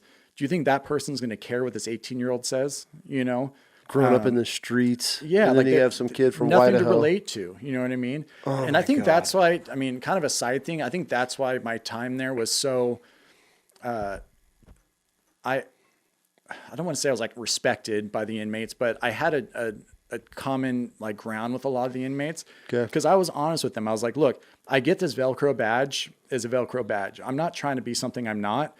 The only difference between me and a lot of those people is I didn't get caught for the stuff that I did. Yeah. You know, like there was guys doing, 2, 3 to 5 years on stuff that was, I'd done way worse. I just didn't get caught. You know what I mean? So I'm like, dude, I'm no better than these guys. Mm-hmm. And I just really feel like that's how I led my time there was, obviously give respect where respect's due. For sure. But yeah, I just treated them, unless they were sex offenders, and they're just garbages. I didn't really care. 100%. Anyway, that hurt kids. And dude, even like gang dropouts, the amount of people I helped, like drop out of their gangs. Cause dude, I mean, we can get into that too, but, I talked about it on that other podcast. A lot of these guys, again, like this guy, Chad, that I talked about in the other podcast, dude, he had a drug charge and he turned a couple of years into 15 years because of gang stuff. He ended up, growing through the ranks and doing the stuff that he was doing. And yeah, turned into, so he did 10 years straight before he got out. They gave him nothing, no benefit, nothing. They basically said, okay, you're going out to the real world, checking with your PO and blah, blah, blah. Obviously the dude, he went in when he was 18, gets out when he was like 29, and obviously goes right back to doing drugs, stuff like that, goes back for a year. He's been out now for, I think, 2 or 3 years, and he's doing really good. But there's people that you can see that aren't bad people. Mm-hmm. They made a mistake. Mm-hmm. They just, the system fails them. And it really, you see it all over the news. And I'm sure, I can just speak for Idaho, but I'm sure all over the country, they have the same issues.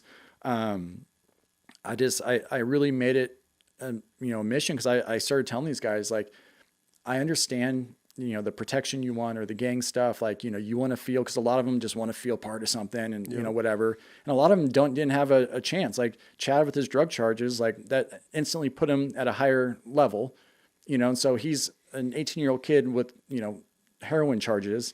And now he's got gang, people basically saying, hey, you're going to do this or we're going to get you. So then he starts putting in the work to not get beat up. And then he starts catching more charges. And it's just, it's a revolving door. And so it's like, you just bred another gang member, and then they classify you as a gang member. And then anything you do beyond that, you have a gang enhancement on top of the other charge that you're getting. So if you and I aren't in a gang and we fight, it's mutual combat. We both go to the hole. It is what it is. If you're with SVC and I'm with the AKs and we fight, it's now we have gang related, and on top of the assault charge, of the other assault charge. And so then that carries more points and more time and things like that. So, and then if you beat up a sex offender, it's considered a hate crime. And I want to say it's like a mandatory 5 years if you're convicted of the hate crime. Wait. Yeah. I could be wrong on that law. You beat up a sex offender and that's considered a hate crime. Yep. They're protected in the state of Idaho. Why? At all fucking states. I thought we had our shit together like that. Dude. It should be free reign. They call it a rider program. I don't know if you've heard of that. So it's basically guys that have, been in county, gotten out, kind of had an issue. Well, the rider program is essentially set up. It's like 6 or 9 months where you get this program, you go to prison, but you're in a separate part of the prison, and you do your 6 or 9 months, but you live as a prison inmate, not as like a jail person. Okay. So they call it a rider. It's basically, this is like your last stop before you catch big time. You know, they will give sex offenders 3, 4, 5 different chances in this program because they feel they can be rehabilitated. No. But then they'll take a first time heroin addict or, drug abuser and send them right to, medium or max because of the points it carries. How is it? It makes it, and then now imagine yourself being in that position as an officer, trying to, it's not like you're a role model, but you want to be a consistent person, a firm, fair, and consistent, right? Absolutely. You want to, it's not like I walked around going, hey, you guys need to be like me, but just being, a lot of these guys have never had like someone who's been in their life that's been consistent. So it's like, if you're just there and you kind of help them work through their stuff and just not an asshole. Yeah. Just not an asshole. Like it goes a long way. And the amount of people that have gotten out of prison that I've run into with my wife, by myself, like, I've never had to worry, like, is this guy going to come after me type of thing? Because I just treated people with respect. Like, hey, it is what it is. And it's crazy how that works. Dude, people will come up and, they'll introduce me to their wives and their kids. And, if Ashton's with me, I'm like, oh, this is my wife, blah, blah, blah. And, I made it a point that that's what I was doing because I saw how corrupt the system was. And I don't think it's any one individual person that's corrupt. I think what it is people going with the right intentions, but in order to promote, in order to, for funding and all these different things, just like politics, right? They get jaded and all these things happen. And now they're grouped in, and what they came in to initially do, they're now causing the problem. And then they get into these levels of power where you think they're going to change it, but then they have so much pressure from their, once they get out of, like, it's just like, leaving from enlisted officer, right? Yeah. Like once you leave that enlisted side, you're going to, now you want to grow that chain of command, right? So you're going to start taking the pressure from up there. Same thing. It's like I feel like this whole correctional facility, our correctional system, you always hear about it. It's so broken. It's so broken. Yeah. And then talking to you, I was like, none of this makes sense. Like, No. why? So you mean to tell me we'll take a sex offender that's molested some child and they get 3, 4, 5 strikes in this easy program? Yep. Then you take a kid that gets his first drug charge and they throw him in the prison, mid or max. Yeah. And he's automatically, how do you survive without being part of a gang? You don't. So now they're forcing this kid, Yep. first time charge, Yep. gets sucked into a group. Yep. What do you class gangs, groups? Yeah. They're gangs. Gangs. Essentially. And then now he's going to have to carry out something in order to obviously be accepted in this. So like it's crazy when you and that's the thing. It's the definition of insanity, right? So and unless you basically instantly go to minimum, there's not really that many politics in minimum, but yeah, you put these guys in and you say, hey, keep your head down. Don't do anything stupid. Well, it's almost like administration, just because they think that stuff isn't happening. Dude, officers don't run that prison. The inmates run that prison. Do, right? And the only reason why I left every day was because they let us. At the end of the day, we were outnumbered, especially at max, was it 16-1 in the max unit, at least every day, and so it's like, this doesn't make sense to me. Yeah. And it's hard to rationalize. Is it funding? It's funding, it's politics, it's, patting someone's back, to gain, to promote, to do all these different things. Again, I don't know how it works at, the governor level and things like that. Obviously I never, got that high, but, yeah, it's all funding. They tell you they want to do all this initiative to help people get in or to get out of prison, but then they also want the fights and they want the stuff to happen so that they can get the funding and the extra, their emergency funds and things like that to, pay officers better or to grow or get to better gear, all that stuff. So it's like, because if you're not having riots and all these breakouts, then why would you get funding for all the cool fancy gear? It sounds like you guys got everything under control. Why do you need more? So it's like, this is fascinating, man. Yeah. So it's, so I get to max. Yeah. And it's a much, much tighter knit group. Okay. I felt like as far as officers or inmates, both, but on the officer side. So I feel like at the yard, it was very cliquey in the officers, everybody, if you worked in your unit, that was you kind of hung out with those people, blah, blah, blah. But people bounce around units a lot there. We're at max. You had so you had close custody GP, which is basically your max level, but they're allowed to come out of their cells. So they come out 16 at a time, 8 cells at a time. So your close custody general population. For how long?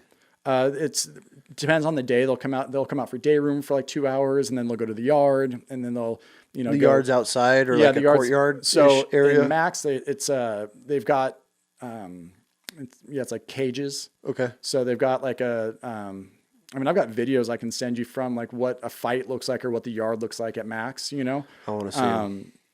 So it's there'll be a baseball diamond, and they can be in that area or whatever. Okay. So it's very interesting when you think about it. So I only ever worked close custody GP, which is your gang unit. Okay. So that was, you had 4. So it was called G block when I was there. So there was 6 tiers. Okay, so what's a tier? So your center. Okay, so you have your control center in the middle, right? And this is just for G block. You've got a main control. So your control center is the vaulted, your middle vault that has all the glass around it and opens buttons and closes all doors and everything. Exactly. Okay. So you've got one person, and that's running control or running pod. So you have that person. So from there, you've got the entrance coming into the unit. Once you get to the pod, there's a courtyard or a little hallway that wraps around that and then branches off each tier. So there's, I think it's 6 tiers in G block.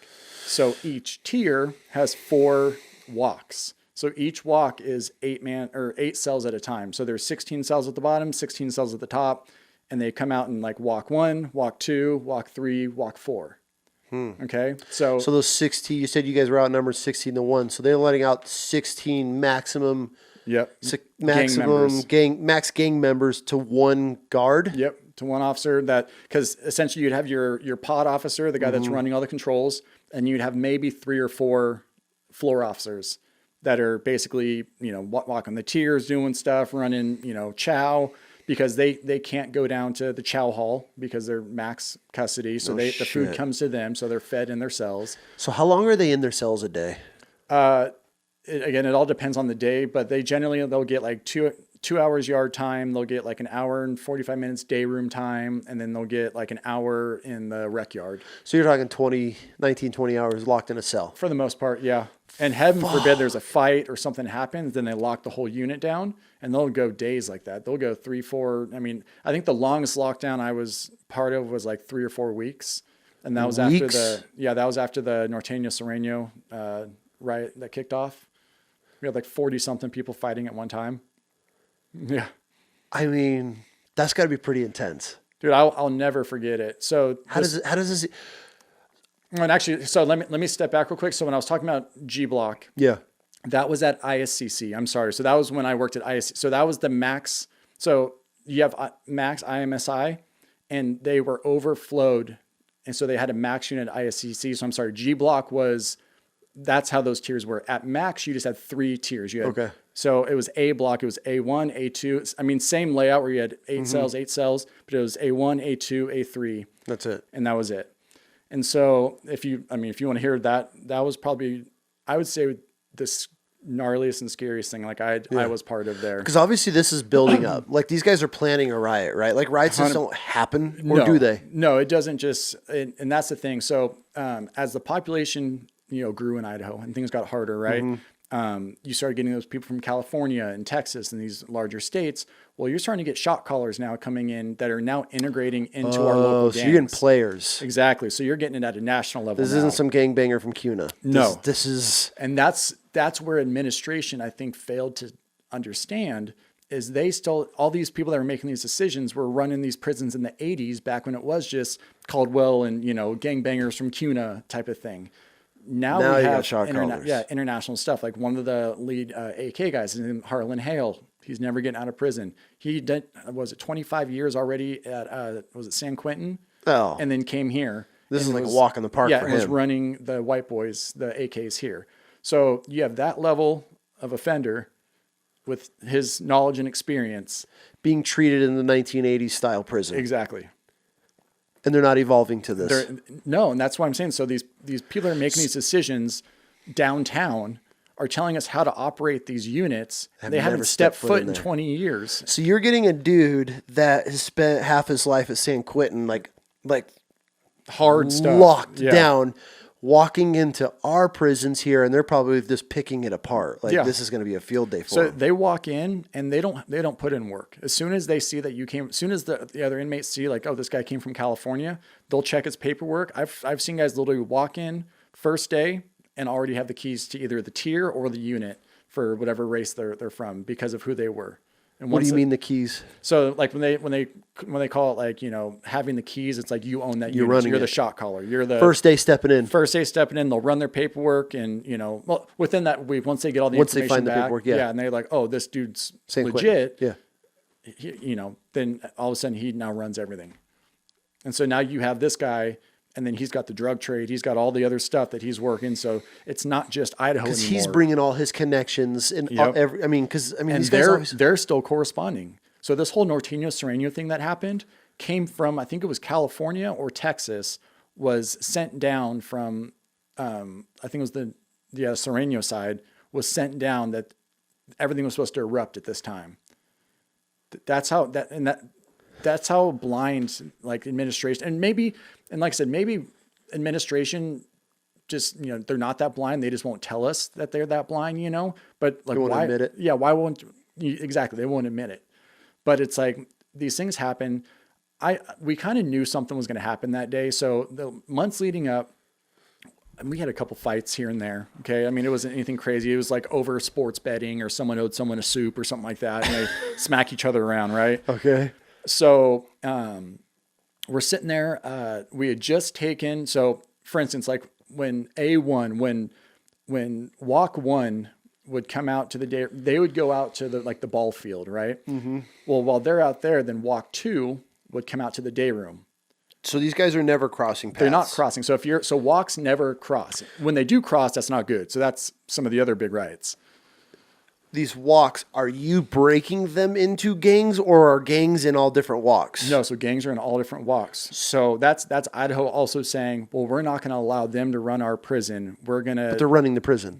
Exactly. Would it be safer if you put the whole gang in walk A1 and then the white boys in A2? You would think so. I mean, that was kind of always my thought. Like, I never understood why they were like, oh, well, we're not going to, because if we give them the numbers, then they'll be more powerful. And it's like, they won't be any more powerful than the 16 people they have right here.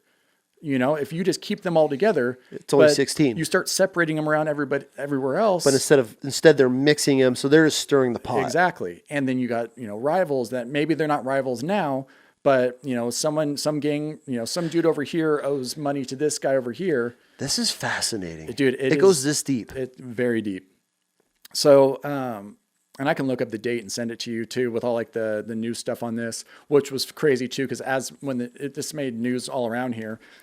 I actually think it made national news too, but they classified it as a disturbance at the facilities. So we're sitting there. I don't know. I just gotten on. We were on shift for maybe a couple hours, and this was like before. So I was on the response team at this point, and then one of the guys that was working with me, Jake, he was on the CERT team. Your response is like a tactical team? Yeah. So that's like so you have your A team and your B team. Your A team is your emergency response. So like if a fight happens anywhere in the prison, that's the officer that bolts and goes. Okay. The B team is your extraction team. So Alpha response gets sent out. If it's bigger than what they can handle, then they call in Bravo response, and Bravo response will come in and do like the extractions and stuff like that. So I was on either team a lot. Okay. You know what I mean? And a lot of times it got to a point where I was like the team lead on the Alpha response team, which was responding to the fights and stuff like that. Yeah. So that was one of those, I mean, I told you it was like 20 something, however many days in a row. It's because I was dealing with that. So it's a couple hours into shift. And mind you, like leading up to this, like I'd say for about a month, like nothing had happened. Everybody was quiet. Kumbaya. It was very. Is that eerie to you, or are you guys like, oh, cool, this is anything nice? more than like 2 or 3 weeks? It starts to get eerie. Like, because big things will happen, and then they'll go on lockdown for a week or whatever, okay, and then they'll come off lockdown, and nobody wants to do anything because they just got off lockdown. So then everybody's on like their best behavior. I mean, I'm sure they're still running stuff, but they just don't. So you'll have these like bits, right? So it had been like eerily quiet, like nothing crazy. Like I said, a couple of fights here and there, nothing wild, nothing gang related. So we were taking one of the walks out to the rec yard. So we take them out to the rec yard. There's this, this hallway that's got, locked doors on either end. You put them on the wall, you pat them all down for weapons, knives, all that kind of stuff. People get, officers get complacent. For sure. Everybody does it. They don't check correctly and all that stuff. Because looking back on it, we could have found this way earlier. So everybody gets patted down. They're like, cool, we're sending him to the rec yard. So as they're sending him to the rec yard, this Hispanic kid, I'm like standing there watching them all leave, because once they left, then I was going to go back out onto the tier and let the next walk out for day room. Mm-hmm. So they're leaving. As soon as, the door closes, I'm like, hey, go. And the guy's like telling me, he's like, nah, like I'm not going. So the door closes. And so now I'm just me and him in this hallway. And he's like, I need to talk to you. And I was like, what's up? And he's like, is the sergeant around? And I'm like, yeah, what's up, dude? And he's like, I just don't want to go to the rec yard. I'm just going to go back to my cell. And I'm like, it's not an option. Like you either go or you don't, For as an officer and be honest, is this an instant red flag, or are you just answering his questions? Like the fact that an inmate doesn't want to go to the yard after being locked up for 19 hours, is this like a why, or are you just like, it depends on the person. Okay. That's a big thing, especially when A Block was all like the gang unit, like knowing, those inmates that were in there was huge because you could see stuff. And this dude, some days he would go to rec, some days he wouldn't. Okay. He wasn't like a ranked, high ranking gang member. He just, he was like, yeah, I just don't want to go. So I was like, okay, but I was like, we already let day room out. I was like, so I got to go put those other guys away now to let you back in your cell. Cause I can't mix you with that. And he was like, no, it's cool. I'll just hang out we had holding cells in the foyer area. He's like, lock me in there. Yeah. He's like, just throw me in there. And I was like, that's where the red flag went. So, okay. I called my sergeant. He wasn't in the unit at the time, but he just happened to be the head of the sergeant of investigations at that time. So I was like, hey, I think it was Sergeant Novotny. I was like, hey, it's got a guy down here. Like, he refused to go to rec, says he wants to talk to you. And he was like, okay. He's like, I'll be down there in a little bit. So Novotny comes down. He's in the single cell talking with this dude. And so at this point, I'm now up in the control center. Okay. I'm sitting down. We got rec out, got day room out. At that point, it's like, it's chow time for us. Like we have a break. Those guys are out. We can get some food and get water, whatever, before we start doing everything else. So I'm sitting there with Jake and I see the sergeant talking to the guy in the holding cell. Well, you could see him kind of get like kind of hurried type of thing, And so he like locks the guy down. And as soon as that happens, I'm sitting there and Jake goes flying out of his chair. And we're sitting kind of in chairs like these facing the tiers. And Jake was like flying out of his chairs. And I saw something out of the corner of my eye. And Jake goes, holy shit, we have a fight. And I was like, I saw that there was a microwave that went flying across, like someone yeeted a microwave. Okay. So I was like, holy shit. So I stand up. I look on the tier, and mind you, tier 1, tier 2, tier 3 all have a walkout, right? Okay. And there's guys out on the rec yard, and there's guys out on the ball field, all max, custody guys. So I look at tier 1, and there's, I don't know, 12, 14 people going at it. Okay. So you have a mixture of all 3-4 gangs. Yep. So are they just fighting the fight at this point, or do they pick sides? No. So this was all coordinated. This all came from out of state. So this was the Sureños and the Norteños. Something had happened where a Norteño had done something to a Sureño at a high leadership above Idaho. Okay. And it was basically retribution. It was, I think you like killed him or something. There was like a hit done or whatever. So basically non-Idaho related. From my understanding, it was not Idaho related. Okay.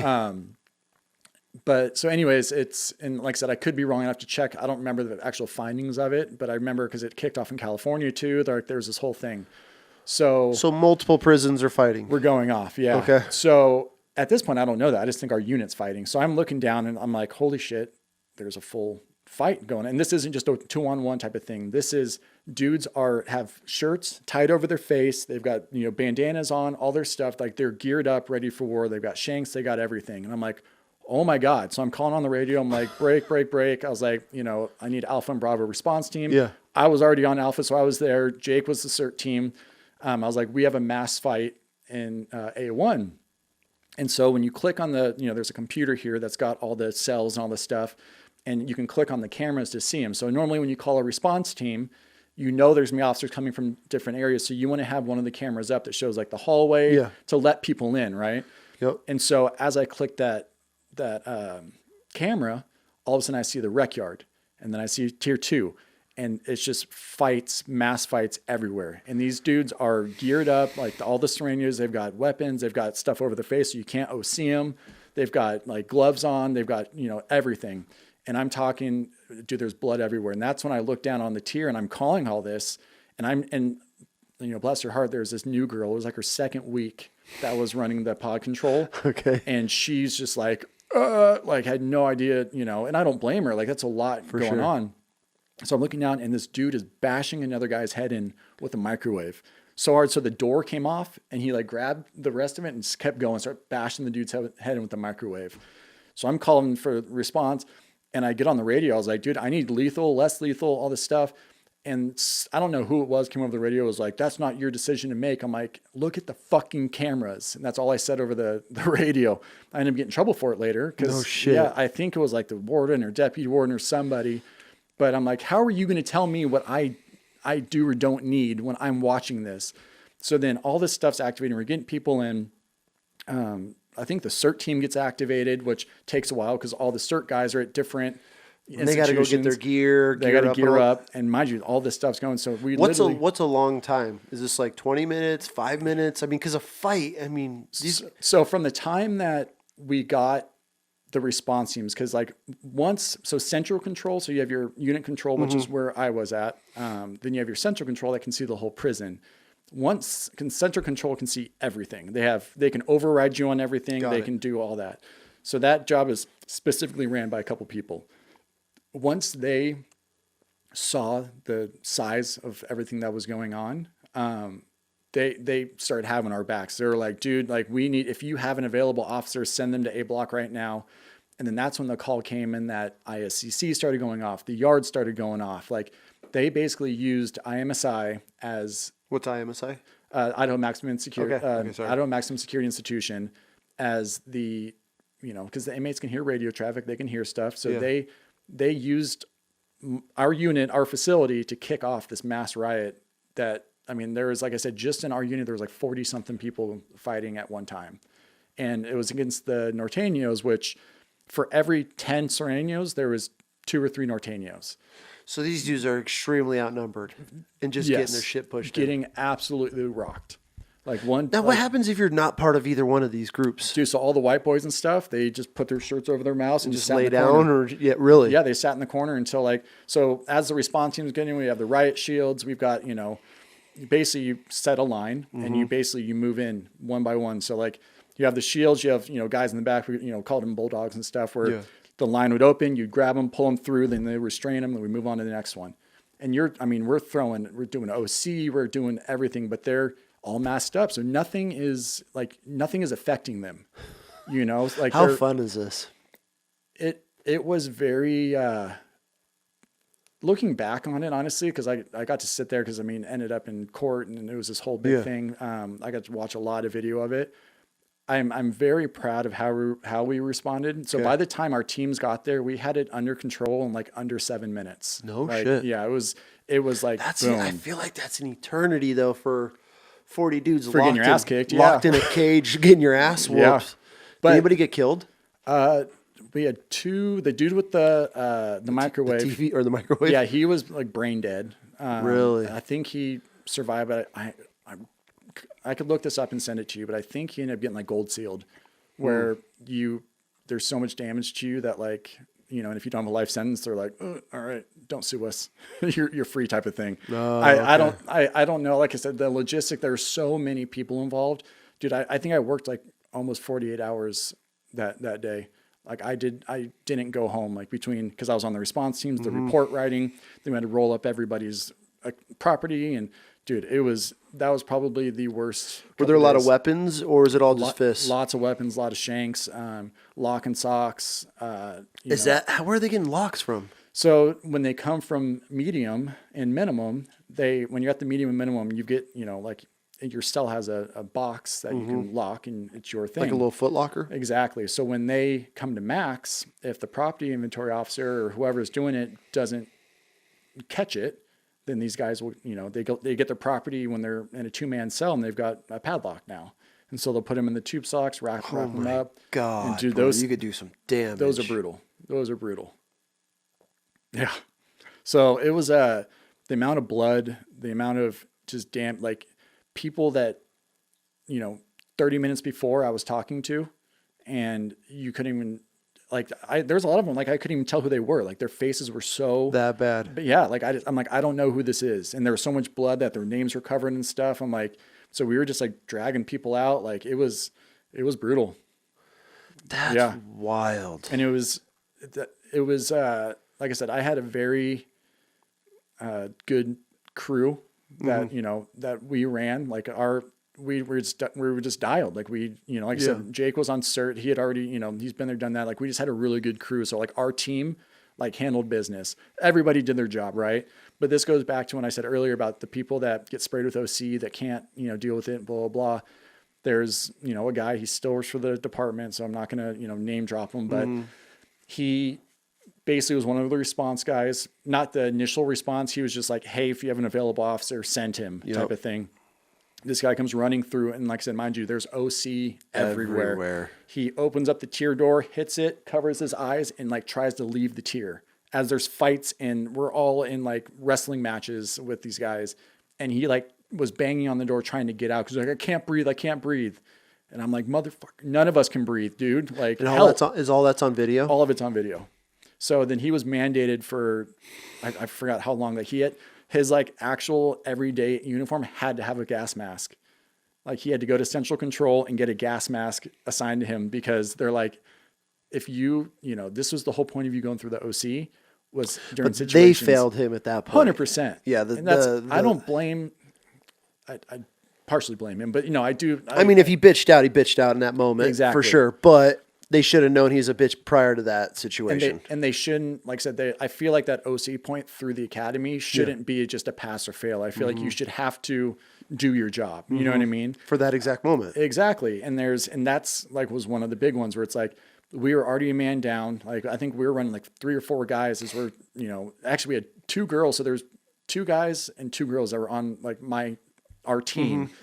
And so we're already running a man down, and one of the girls is in like a wrestling match with, full-size dude on the ground. She's handling business. And this guy turns in, hits the OC, freaks out, and is like, tries to dip out. And we're like, so yeah, there's lots of that. That is insane. And then the paperwork. Yeah. After that, is that just all day? Dude, so paperwork and how important it is that you articulate everything and you write it all down exactly how you see it. How, not. Are you guys wearing body cams or no? At this point, no. I think they do have cams now, okay. if I'm not mistaken. But we literally sat in a room, like the main responding people sat in a room, and we just watched video after video after video, just so we could all figure out what we were doing. Because, I mean, as you know, we're in a combat zone or anything like that. Like, shit hits the fan, your brain processes things 100%. Way different than maybe what actually happened, So you wrote your report, got out what you could remember, and then we watched video so that we can make sure things were in chronological order and because we knew this was going to go to court, we knew this, and we wanted people to be held liable. I mean, okay, so if you let's say you just half-ass your report. Yeah. The worst case scenario, they're just not getting more time added on.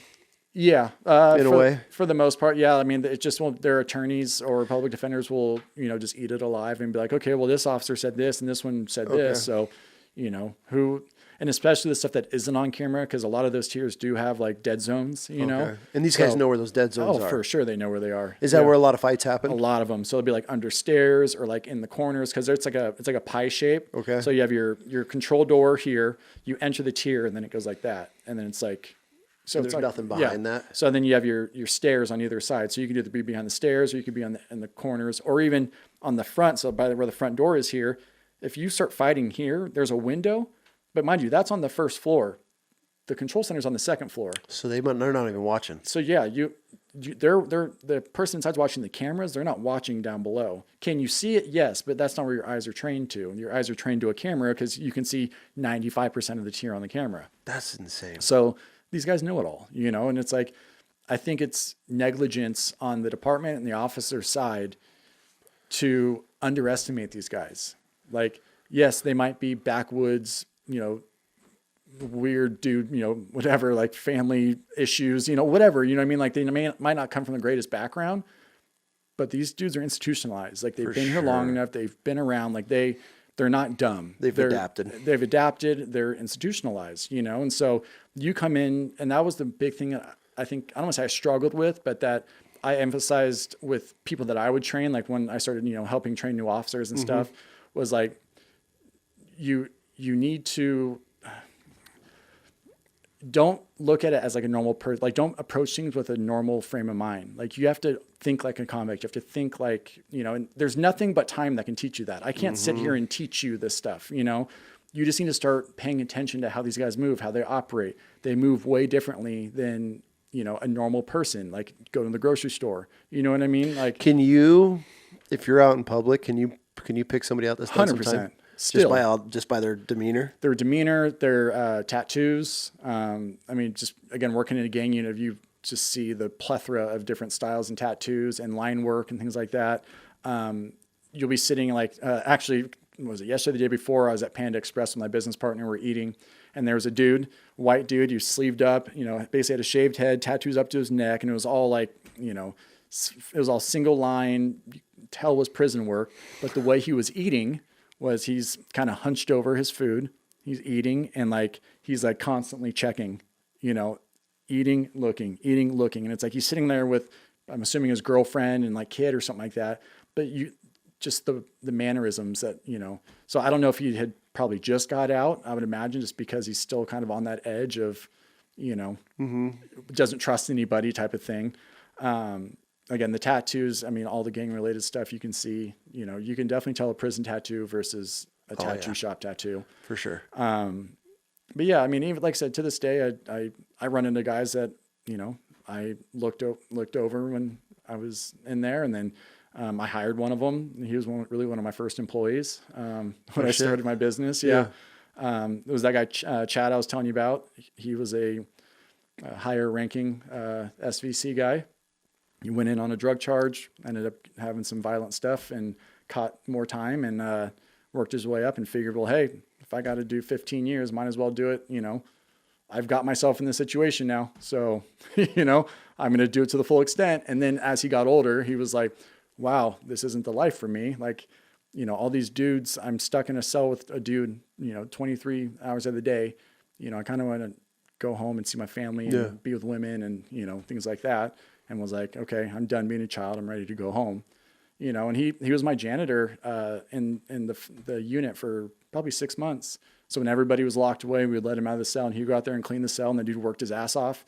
I mean, any tier that he lived on where he was the janitor was always the cleanest. There was never laundry missing. He always had everybody dialed in. Like, he just knew, he was making like 27 cents an hour or something like that. That is insane. But he took pride in what he did, and I saw that, and it was kind of funny because I'd already left the department, and it was like maybe 6 months later, I get a message at like 3 a.m. from this guy, Chad. And he's like, I'm high on drugs. I think I'm going to go on the run. Like, I fucked up, blah, blah, blah. And I'm like, whoa. Okay. Number one, I didn't even know you were out. Number two, going on the run is not going to fix your situation. So I was like, can you just wait around? We'll grab breakfast in the morning and, we'll figure this out. So he was like, yeah, that's cool. So next morning I met him for like 7:30, 8 o'clock in the morning for breakfast. Took him to I forgot the egg something on State Street, heading into Boise. Was it the Egg Factory? Is that what it's called? I don't never go. Anyways, just if you're running State, coming from Star going into Boise, it's on the left hand side. But yeah, and he's all, dude, his eyes are rolling back. He's all tweaked out. Looked like he hadn't slept in 3 days. And I'm like, dude, what you need to do is go check in with your PO. Tell them that you're, what you're doing, blah, blah, blah. And he's like, yeah, right. They're going to send me back. I'm like, they're going to send you back regardless. But if you, go to them first, don't make them come find you. Why would they, why would it be, obviously, besides being strung out, like, why were they going to send him back regardless? Because he's considered a violent gang member. And he's on drugs? And he's, he didn't serve his full time, so he got paroled. And so it's, it was one of those things where. Oh, okay. So he's parole. Okay. Yeah. Okay. So they basically look for any reason to send you back, especially because he was considered a violent gang member. So he went back. So yeah. So he goes, checks in with his PO, and now I'm involved. So I'm talking with his mom because, like, again, I was freshly out of that prison. I know all the, the ins and outs. So I tell Chad, I'm like, hey, dude, like, in your eyes in the institution right now, not only did they just give you a chance to get out after 10 years, but the first thing you did is when got high, started hanging out with all your gang buddies. And, I was like, but obviously you don't want to do that because you hit me up at 2 a.m. and we're trying to figure out a way out of this. How did this dude find you? On Instagram.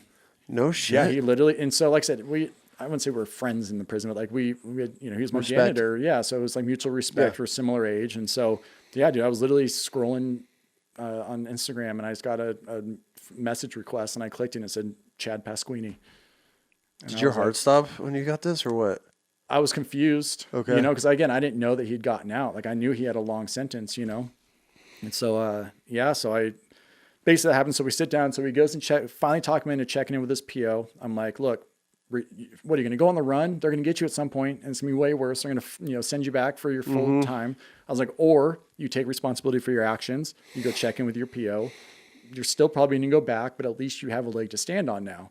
And he's like, all right, fine. So he checks in, does everything he's supposed to. Well, his PO doesn't immediately send him back.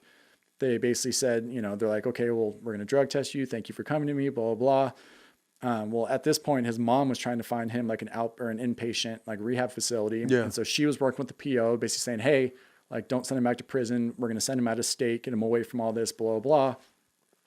PO's like, cool. The court's got a hold of it. We're like, nah, he's going back. And yanked him, threw him back in. What the fuck, man? Yeah. Like tax dollars. Yep. This is... It breaks your heart, None dude. of this makes any sense. Like, I get it. And I don't want to like label half these dudes, because most of them, I don't want to say most. Obviously, you know it much better than me, but like a lot of those dudes, what's up?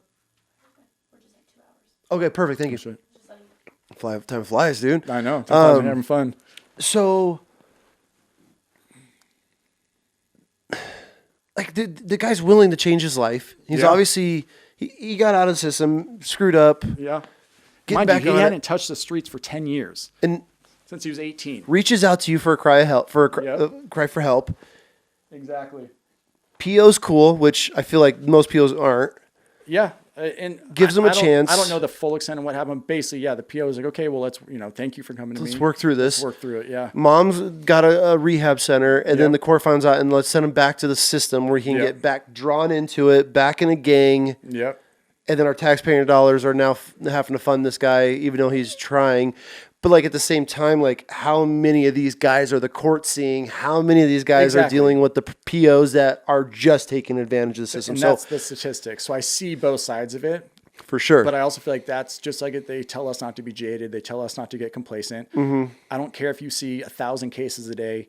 If you can't be subjective on every single case, then you're not doing your job, and you're doing a disservice to the unless you're a child molester, then they just lock every one of those fucks up. I think firing squad castrate. I mean, there's for sure. Yeah. I'm with you on that one. So they send him back, and I didn't. At this point, I didn't know that he was going back. Like I talked to his mom. She's like, "Yeah, we're getting him into rehab." Blah blah blah. I was like, "Cool." And then all of a sudden, I don't hear from him for like 2 months. I text him. His obviously the number. It bounces. Mm-hmm. All of a sudden, I get a phone call one day. It's like in the afternoon. I'm hanging out. I think Ashley and I were going to like lunch or something. And it's like, you have a call from an inmate at Idaho Correctional. I'm like, what the? So I answer it. And it was like, Chad Pasquini. You're so like, oh, yeah, I was like, oh, God. So I answer. I was like, what's up, dude? He's like, they locked me back up. I was like, well, obviously, it sounds like it. And so we were talking. And he's like, yeah, they hit me on this and that and blah, blah. He's like, I was supposed to go to rehab. I was supposed to do all these things.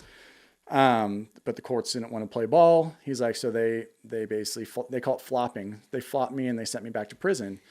And I was like, well, what are you going to do? And he's like, dude, I don't know. He's like, I'm sitting on a 15-year sentence. No. Oh, because he got out early. They paroled him and fucked that up and went right back. So he had 15 years over his head that, if he screwed up. And so I was like, okay. And he's like, I don't want to do this anymore, Kyle. He's like, I'm being honest. He's like, I'm not a gang member. I did what I had to do. Yeah. He's like, I don't want to do this. And I was like, well, Chad, the only way that you're going to show the courts, I was like, because the earliest he'll be able to see parole is a year from now. And he's like, I'm not dropping out. He's like, because if they never let me out again, he's like, then I'll need to, and I dropped out, basically went to protective custody. He's like, then I'm gonna have to live with dropouts for the rest of my sentence. He's like, you want to talk about a target on your head? And I'm like, well, Chad. Oh, if you drop out of the gang. Yeah. So are you labeled like as bad as a sex offender then when you drop out? Not quite as bad. Sex offenders are like bottom of the barrel. Okay. Like that's rightfully so. Yeah. You are garbage human being. Like there's, gang dropouts, depending in a weird way, there is like a respectful way to go where you just basically say, hey, I'm not good with the gang anymore. I'm not giving you secrets. I just want to, be left alone. How does that work? I mean, how successful is that? If more often than not, it's a ploy to get to another gang dropout.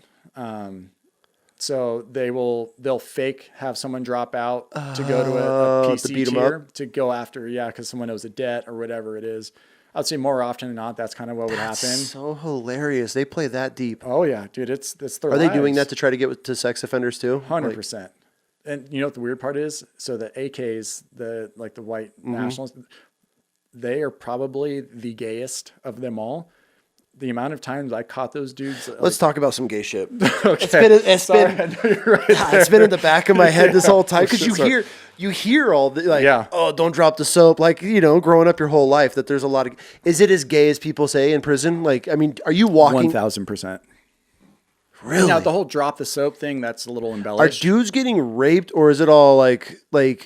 More often than not, I would say it's consensual, but not so much consensual like, hey, you know, they call it gay for the stay. So you'll have dudes that are doing like serious time and like they just want a blowjob. And so they'll have rank on someone and be like, either you're going to blow me or, you know, you're out. So yeah. Yeah, I feel so uncomfortable talking about this, but Hey, she's heard some shit. Yeah. So wait. I don't even know where to go with this. Yeah. So it's as gay as like everybody makes it out to be.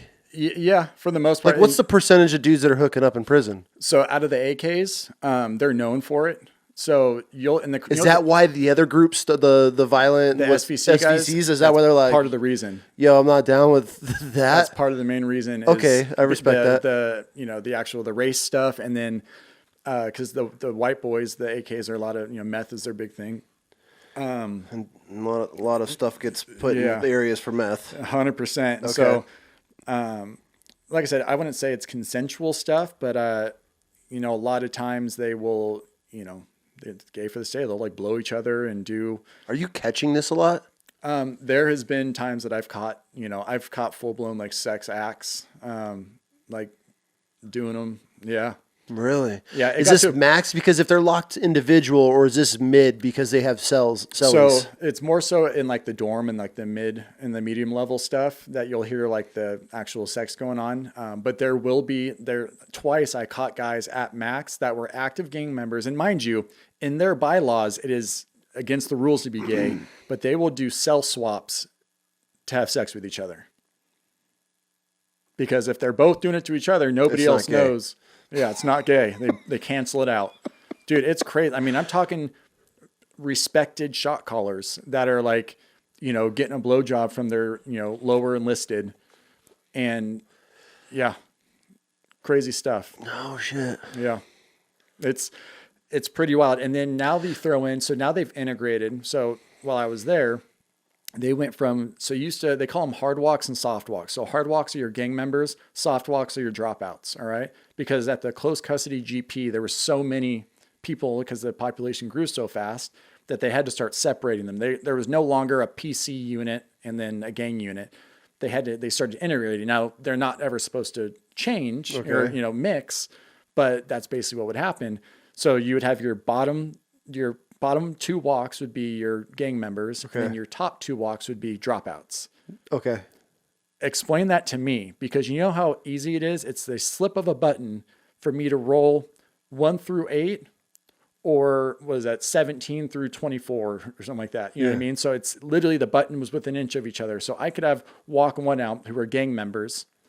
And with prior gang members getting let out at the same time? Yeah, where, they were doing a day room swap, and by the slip of a finger, I mean to open up walk 1 to let them back in, but I open up, How often did that happen? So that's where some of the other mass rights that I was in were, so it happens more than you think. And on purpose, you think?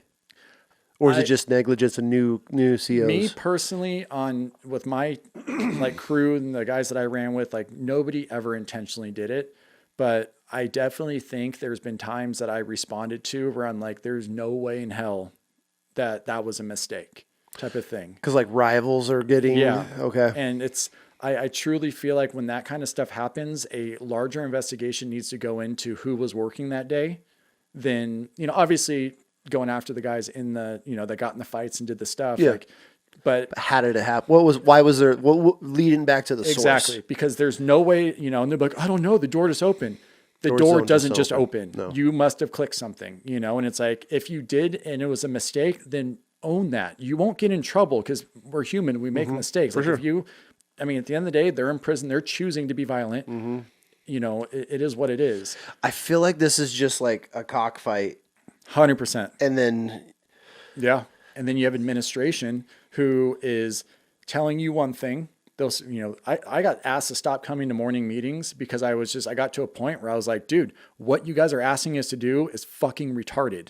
Like, it doesn't make sense. And I would sit there and question, the higher up leaderships, like, how about you come work a shift with me and let me know how that's going to work for you. And they never would. They never do. No. Shocker. Well, with our reports and what we've seen, like, I don't care what your reports, what you've seen.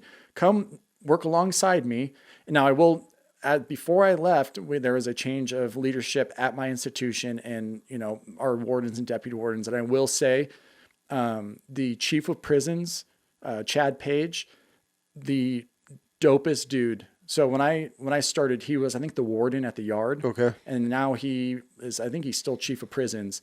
That guy would show up in his normal admin gear and come work a shift with you. Really? He'll go do chow. That's a leader though. Yeah. That's a leader. He had a lot, politics, like in real life wise, I don't know where, we lied. We never talked about that kind of stuff, but just as a person, that dude, I respected the hell out of him because it's like he was one person that was so high up that you just don't interact with, and he would show up in the trenches. If there was a problem in the unit and it was like, hey, these 3 months, normally, we have 4 or 5 fights, but these 3 months, there is 10 fights a month. What's going on? He would come down and work with you for the day, the week. He'll work in the control center. He'll literally shadow you the entire time. Now, when he does that, the inmates definitely acted way different because they know, you know what I mean? Like but at least he got to see like what we do. And when he moved to power, things started changing dramatically. I feel like in the right direction, in the right direction. That's good. There was just like anything else, there's the Good Boys Club that, people that had worked together for 20, 25 years that are now in leadership. I feel like when Chad Page took over the chief of prisons, we had awesome leadership, someone that put his money where his mouth was, came and worked shifts. Dude, that guy, he didn't even take holidays with his family. Christmas, he would be out there serving chow in the institutions. Like, that to me is a leader. You know what I mean? I'm not saying you have to spend every 100%. holiday with me, but it's not like he would take off, and just, every weekend, he didn't work his Monday through Friday. Like, dude, he was there, and it wasn't just normal shifts. He would work overnights. He would work day shifts, swing shifts. He would all the time. He was known for it. So you had him and his crew. Awesome. You had this middle management, which was it was basically just above lieutenants, but not quite like chief of prisons. Okay. You're like admin.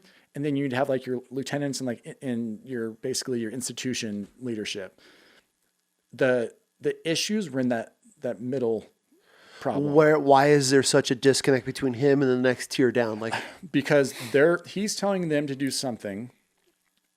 They're going, yeah. But then as it goes down, they want to fulfill what he wants, but then they need to fit in what their agenda doing too. Again, I never got that high because I just was in.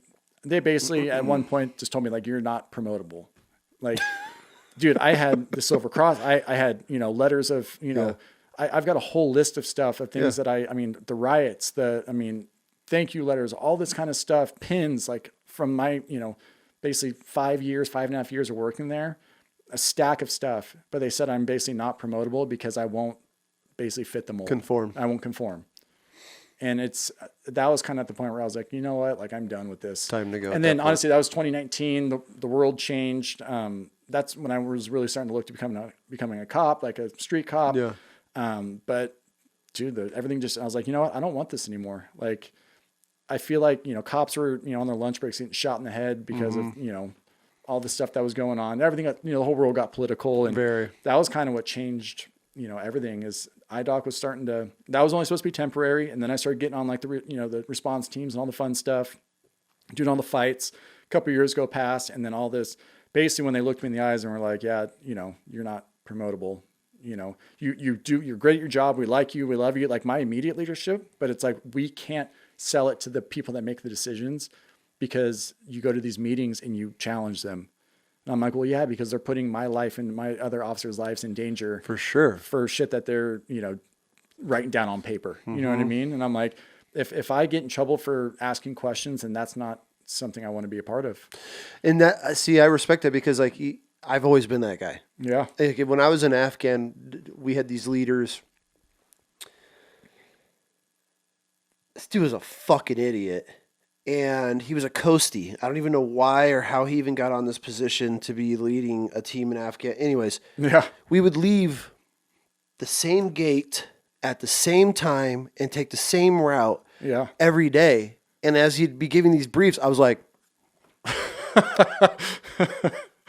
when in your military career do you ever build a pattern? And so it was every time.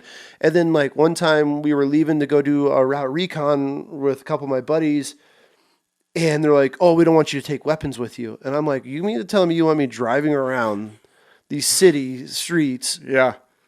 I'm like, this doesn't make any sense. Well, it could show of force. And so I would question everything. And I'm like, this doesn't make sense. And I was always that guy.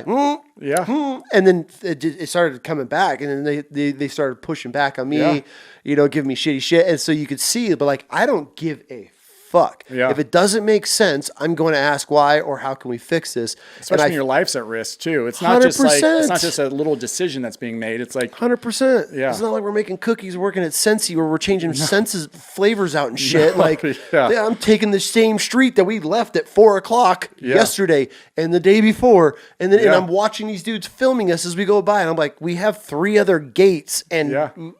Like just change the time common up. Sense, It's wild how some guys, they get such in a groove and a pattern, they get so complacent, and it's like, why aren't we changing anything? And it's like, and as they move rank, they stop caring and they forget where they came from. Exactly, that's the biggest thing. And I always say it's the department. I feel like the military also, because I don't know if you know, I did civilian contracting for the Army here too. For the National Guard. I'll tell you that after. So I've always said, like, the department needs to be proactive, not reactive. And that's like my biggest frustration. I feel like with any law enforcement I've done or any contracts I've done, it's like, I feel like we know it. We sit here and talk about it, but nothing's done until a staff assault happens. Someone gets shanked, someone gets shot, that's when I feel like, and I'm like that. How do you go through life and leadership in that way? Like, you need your boots on the ground, for lack of a better term, are telling you this is not working. Yeah. But you're going to continue going through it because nothing's happened yet. But until, that convoy gets, blown up or shot up, or, that officer gets stabbed, or, whatever it is, then you're going to be like, oh God, we got to put all this stuff in play. And then it's always a knee-jerk reaction. Fix it now. Exactly. And it's like, well, this still doesn't make sense. Exactly. Yep. 100%. It breaks my heart seeing it. And like I said, I watch, some good friends of mine, staff attacks, stabs, things like that, where I'm like, this could have all been avoided if you guys just would have listened. Yeah. So, quick question. Yeah. Before we move on. Have you ever had shit? I had a buddy that was correctional. He's up in Portland. Have you ever had shit thrown on you?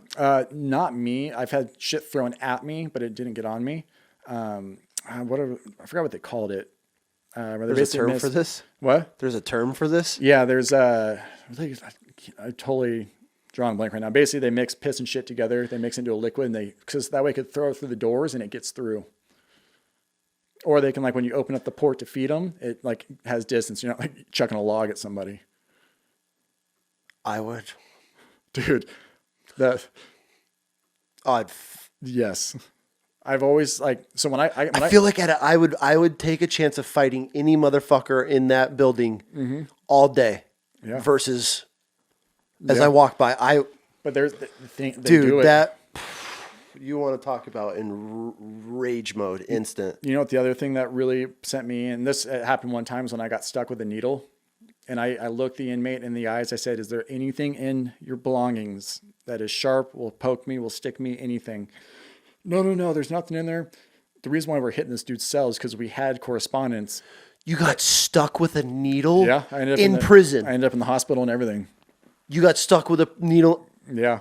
That's a whole other fear unlocked right there. The whole reason why we're there is because we had information that this guy had needles from diabetics, and he was basically, filling up these needles with heroin and all this stuff, and then he was selling the needles. So we're like, hey, we basically hooked the guy up. I'm like, is there anything in your belongings I need to know about? I'm like, if you tell me now, my God, it's dude. Not, because we knew we were going to find it. It was just a matter of what the charge was going to be, type of thing. Mm-hmm. And so he's like, no, I don't have anything. I was like, cool. So hook him up, basically take him out. And Why I didn't have my gloves on, I don't remember. I know I was working in overtime. Would the gloves help? I mean, I feel like They have poke-proof gloves that we would wear for searches, and I don't know why I didn't have it. Again, I was working in overtime. I think I might have left them in my unit or something because it sounded like something I carried on me all the time. Like I kept like the neoprene gloves, but not like my stick-proof stuff.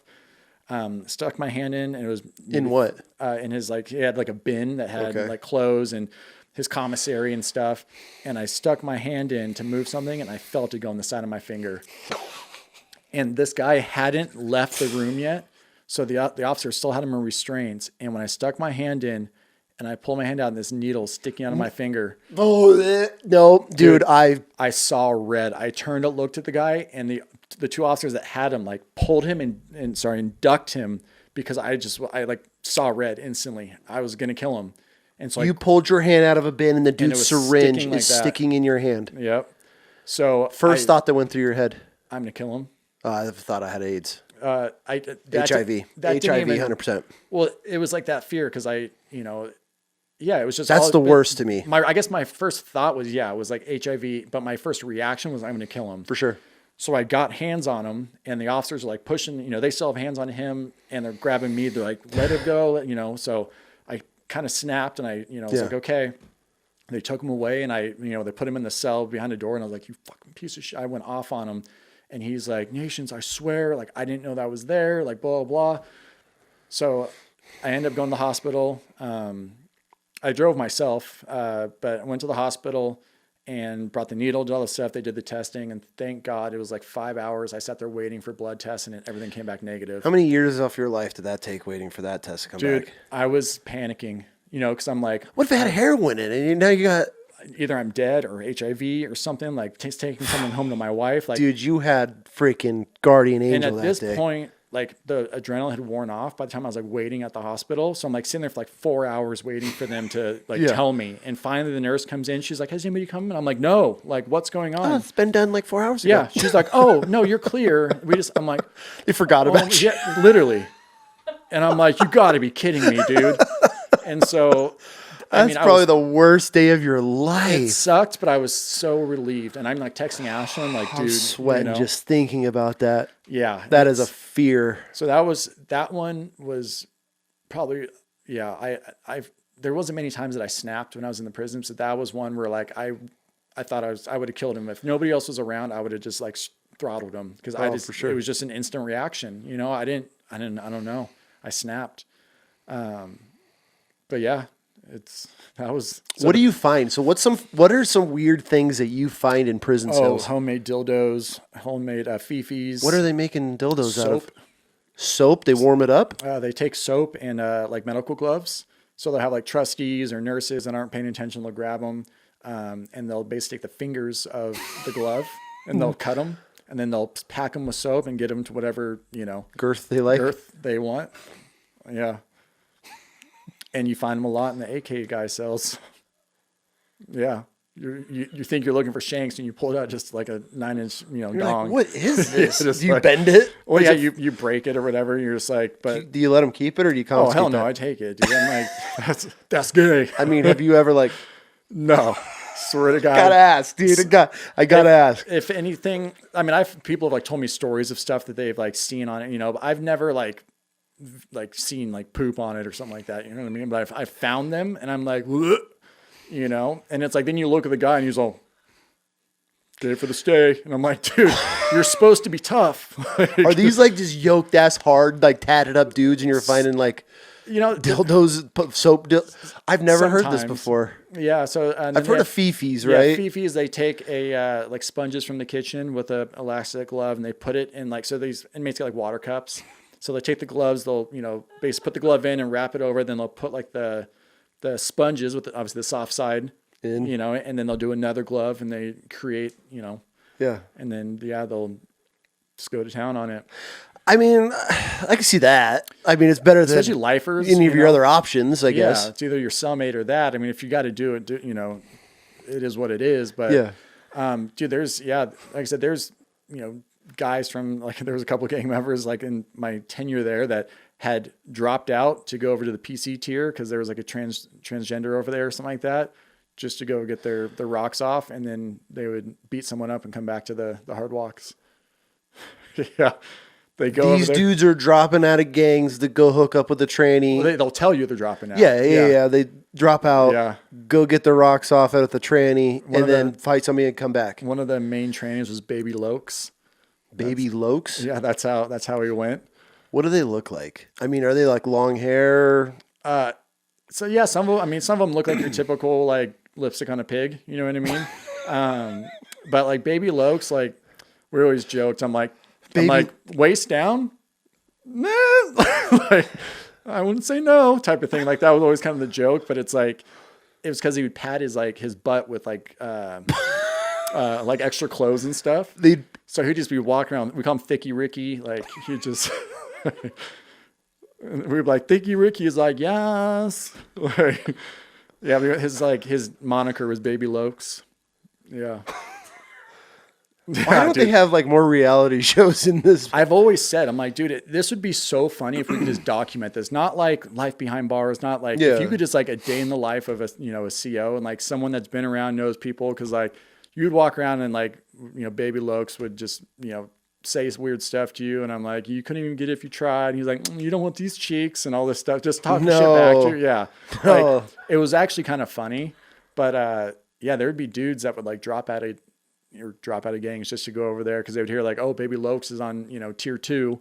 Like they knew where all these like trannies were, and would like How many trannies are in there? They get beat up, or are they just left alone? No, honestly, a lot of them are just left alone because they use their like sexual stuff to stay out of trouble. So what like do they use it for lipstick and shit and makeup. Dude, arts and crafts, they'll take soap or like Vaseline, and they'll get ink from a pen and mix it all. It's the ingenuity in prison is insane. I'm like, if you guys took a fraction of the energy you put into like the shit that you do here and just did it in normal life, like you'd be an entrepreneur. Yeah, you'd be an entrepreneur. You would have your own business. Dude, I'm talking guys that are like pulling off like outlets, creating like, basically tattoo machines out of, a razor with a guitar string and like all this stuff. And they've got it plugged in so it's hardwired, so they're not worried about battery, or it's got a battery connect. They've got hot pots where they're, they'll basically, because they have like these metal like fixed to the wall in the cell. So you have your 2 bunks, whether top and bottom, and there'll be like a 2 chairs and a table mounted to the wall. Okay. And they'll basically pull the outlet off the wall, get some wires and all this stuff, run it up to the table and heat the table up, and they'd be in there like with cooking their shit. Yeah. So they'll take their breakfast sandwiches, or their they'll take the sandwich bread from lunch and the eggs and like bacon from breakfast, and they'll make like breakfast sandwiches, and they're like, dude, it's insane. Does it smell good when they're cooking this shit? Like and it's like, I can't be mad at you. Like that's dope. I mean, do you have to like confiscate that shit at that point, or are you like, yo, clean this shit up? I feel like enough time's passed. I can say this, but there was many lines I blurred because I'm like, you're not hurting anybody. Anything. Yeah. I feel like that's how I would be. I'd just be just, right? Yeah. Like my whole thing was, don't make me look stupid and don't make me do my job.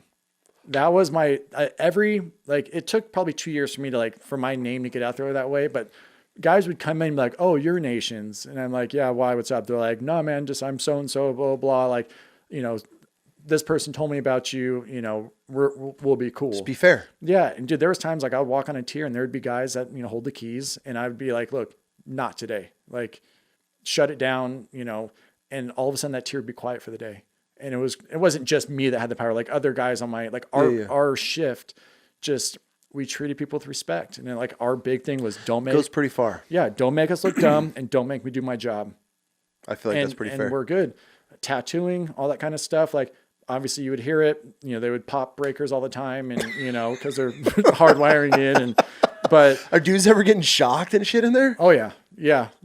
One dude got like medical. He didn't know, but it ended up being a good thing because he had like some like heart murmur, and that he didn't know about until he got like electrocuted. And then it was a whole thing. I never found out what happened to him. This was like years ago, but yeah, dude, it was end up getting zapped.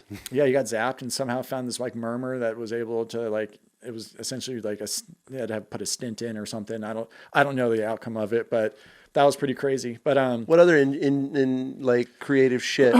Dude, there's this guy, Eberly. He's a multi-lifer. He was A multi-lifer. Yeah, he was an AK dude. And we used to find machetes in this dude's cells. Like, he wasn't making like a little poke and stick. Like, he was known for making daggers. Where he would come across this stuff, I have no idea. How he would get his hands on it, nobody knows. I'm talking thick pieces of metal that he would sharpen on both ends and literally have a sword. And you're like, it's so dangerous. And you can't track down like this chunk of metal? No. So it's getting brought in from somewhere? It's either getting brought in or dug up or, I mean, the beds are mounted to the wall. Okay. So I'm sure there's a piece like of metal that, you know, maybe through enough time they can get like a string up there and cut through it. And it, you know, I don't know. Like, it's, sometimes you can find it. Like, you know, you'll walk into a cell search, and that's the thing is complacency. A lot of officers don't get on their hands and knees and look under these beds. And, you know, they kind of like, oh, like, clear. Like, yeah, like these guys are going to just leave their shanks and their drugs just sitting on the table for right you. there, yeah. But yeah, or like even down the toilet. So if you, a lot of times if you flush the toilet, hold it open, and then you stick your hand in, you'll find like strings, and then you grab the string and you pull it up, and there'll be like sacks of drugs. There'll be anything. How is it pretty cool when you find it? Is it kind of like a rush? Yeah, I mean but it was at first, but then as I started finding stuff, especially if it was like drug related, I knew someone was about to get really hurt, and that was the part. Like, okay, yes, I got it. It didn't hit the tears. Oh, because you're taking a source away. Yeah, but I know now that either, you know, that guy was either holding it for somebody, he was the one dealing it. For some reason, you know, we find that, though, you know, there's two guys in a cell, neither of them are going to take ownership of it, right? So now, and if they're not talking, how, you know, then you can't do anything, right? So it's like they both go the hole, but now regardless, those drugs are gone. Somebody paid for those. So now you're watching these guys because, you know, it may not happen tomorrow. They may go down to the hole for a month for the drugs, come back. It may not happen for 6 months. You don't know. Next thing you know, they've got their neck slit or something, or they're getting jumped or stomped out. And it's like that. So it was weird. Like, as I would find stuff and things like that, like people were so, and a lot of the newer officers were like, oh yeah, they would get all excited and take pictures with their phones and like, you know. Yeah. But I'm like, you don't understand. Like, yes, this is good. We found it. This is going to trickle. Yeah. Watch what happens. And that's what I guess started changing for me with that is the, you know, the actions, the reactions to the actions and stuff like that. Drugs. Everywhere. How? Okay. So we had a good guy on, Paul, previous episode. Dude's never even had a speeding ticket in his life. Yeah. He ends up catching some bullshit charges, hunting Lacey Act charges. It's a crazy story. He did time? Dude, they threw the book at him. Like, this dude's got a brand new baby at home. He's in his, got to be late 40s, early 50s. Brand new family. Wow. Got everything going. Very successful. Yeah. This dude is the last person. The whole thing's on a previous episode. Yeah. I'll watch it. That's Ends weird. up doing some time up in Washington. Okay. He's just a businessman, right? Yeah. Big dude though. Like, he's a burly ass guy. Yeah. So he gets in with the Samoans. He gets in with the blacks. Like, he's giving business classes. He's teaching, so he doesn't get pulled in. He's kind of like the old timer on the block that's like helping all the different groups and gangs and shit. Glad, not to cut you off, I'm glad you brought that up because that when you asked earlier, like, you have to get involved, 99.9, but there are people that like that they are white collar guys or something like that where they have certain set of skills where they don't team up with anyone, but they get protection. So I'm glad you got it. Yeah.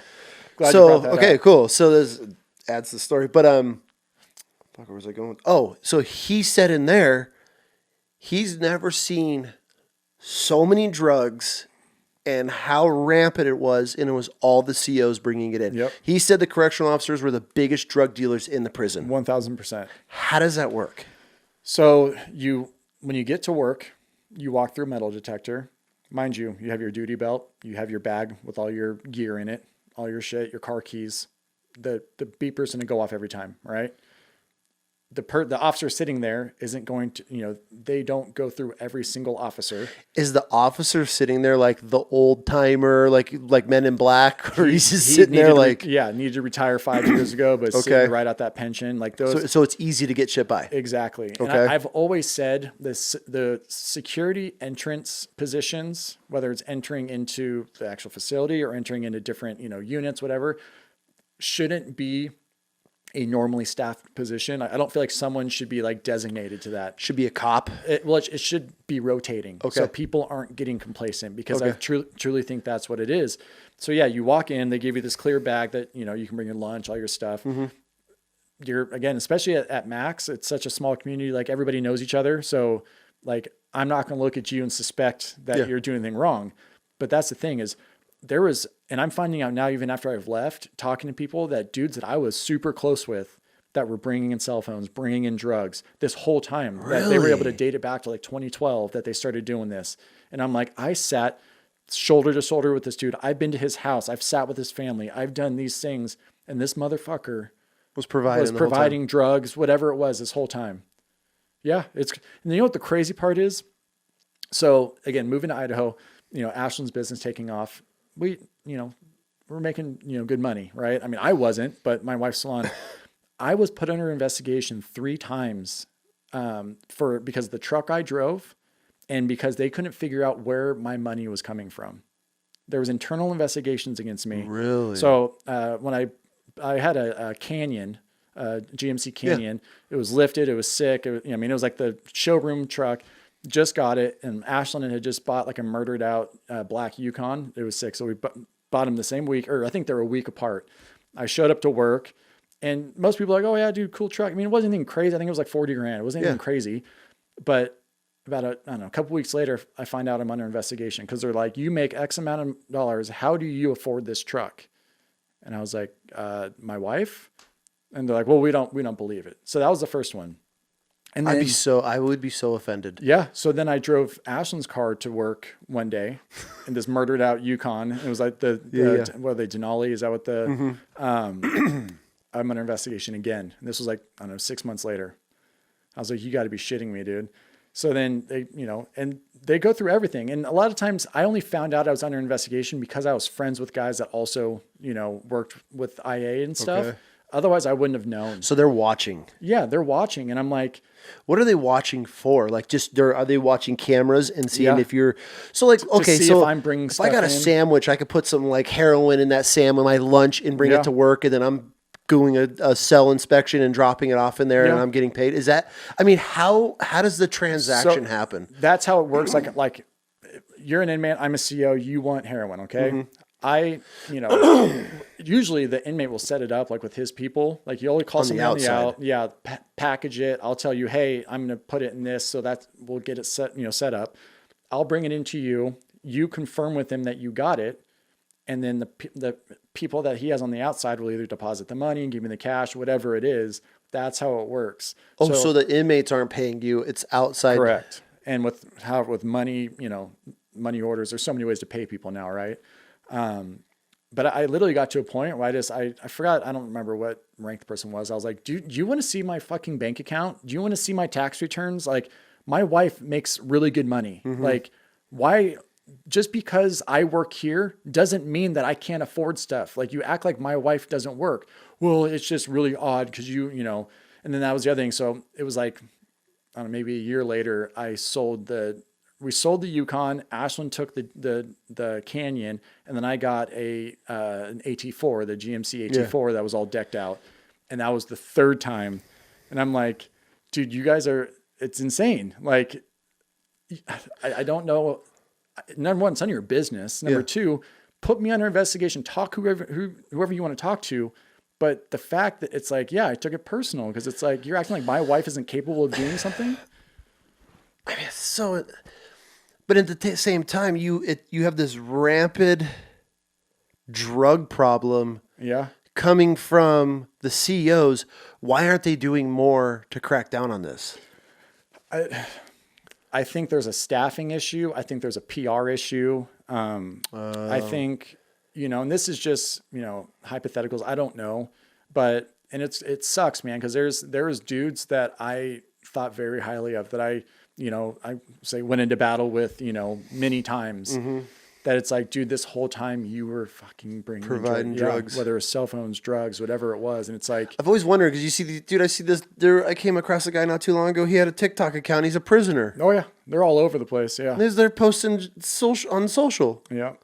I'm like, first off, how fucking retarded do you have to be to post from inside a prison? Like, well, and especially Idaho now, they have, I don't want to call them cell phone blockers, but because they're, basically cell phone blockers. So unless you have the Wi-Fi, like you have to submit your phone to administration. They take all your data, all your knowledge. Oh, the COs? Yeah. Okay. And then, then they give you like a Wi-Fi, and then you can use your phone inside the prison.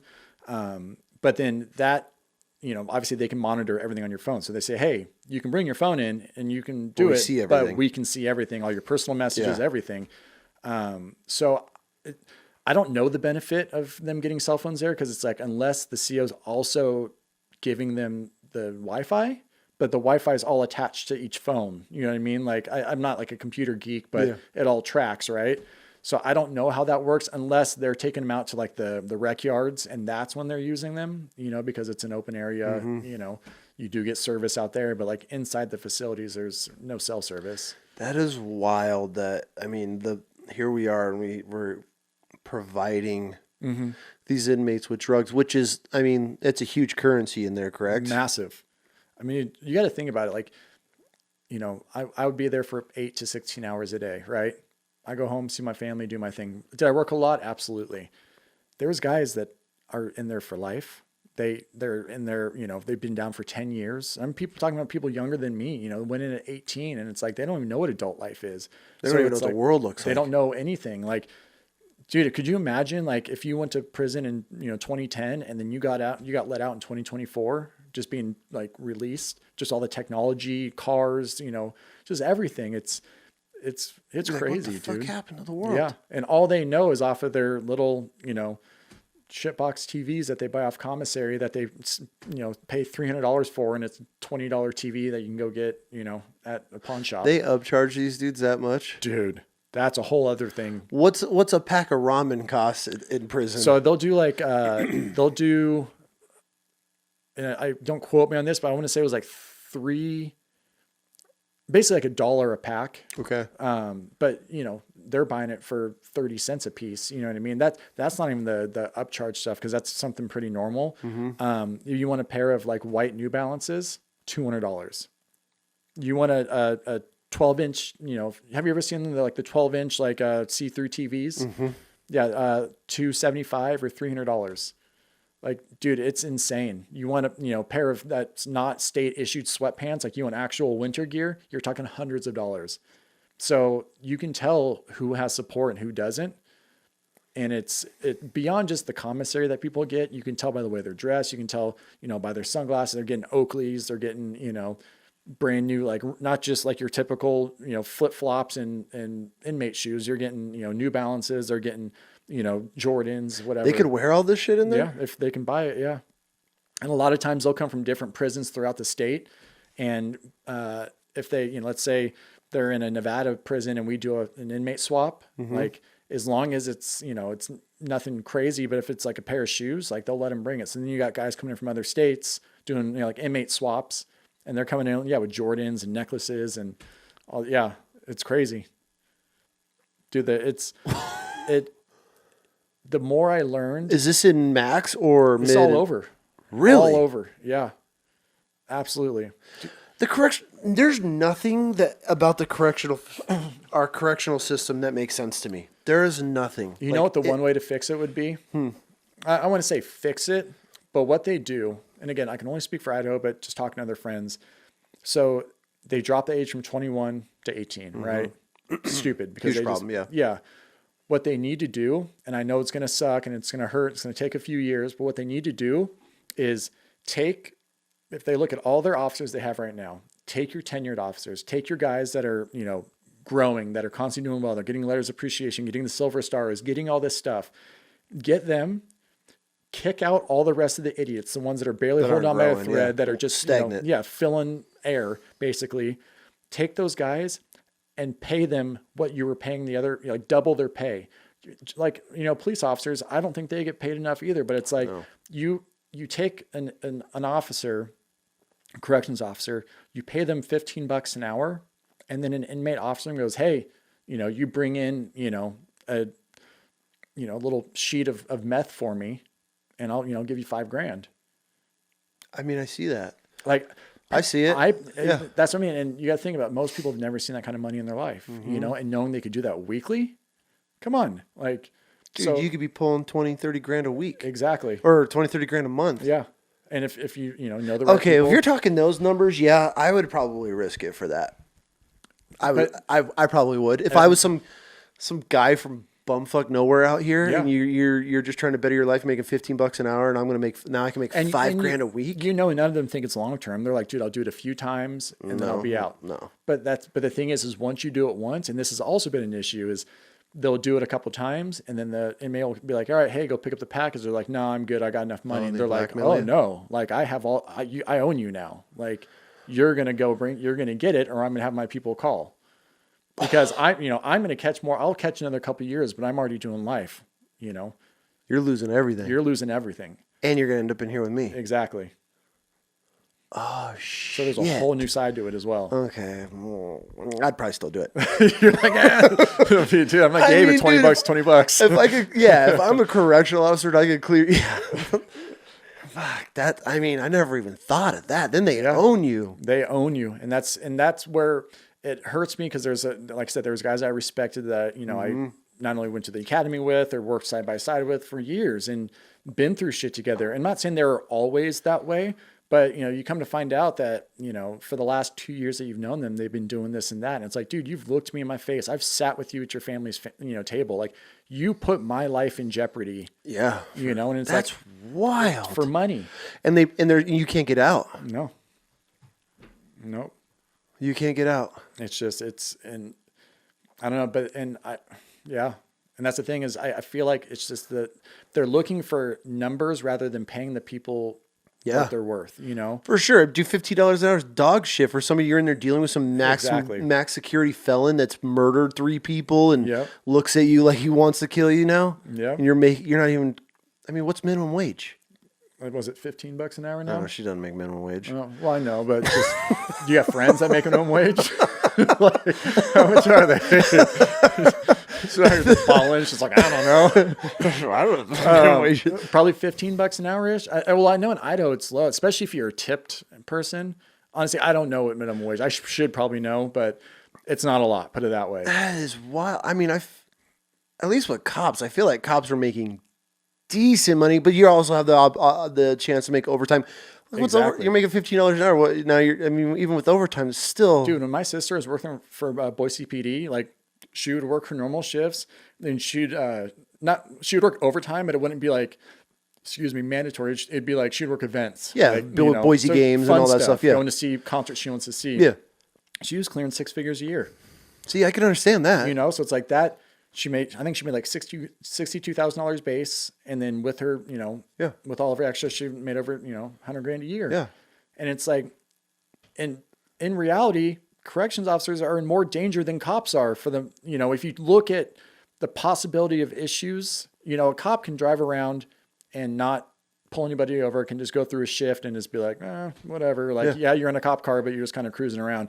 If you don't want to be that go-getter, if you don't want to do traffic stop, if you don't want to respond to stuff, for the most part, you can. I would say them, and I'm not speaking for cops. Because, no, yeah. Cops, that is one of the... They're gnarly. Most god-awful jobs on the planet, because you're not getting called... you're not there's a cat in a tree. Like, that's never... Yes. You're getting called something negative every time. We've had a lot of cops on, and... I don't want that to come across bad by any means. No, by any means. But what I'm about to say might. Not even, but...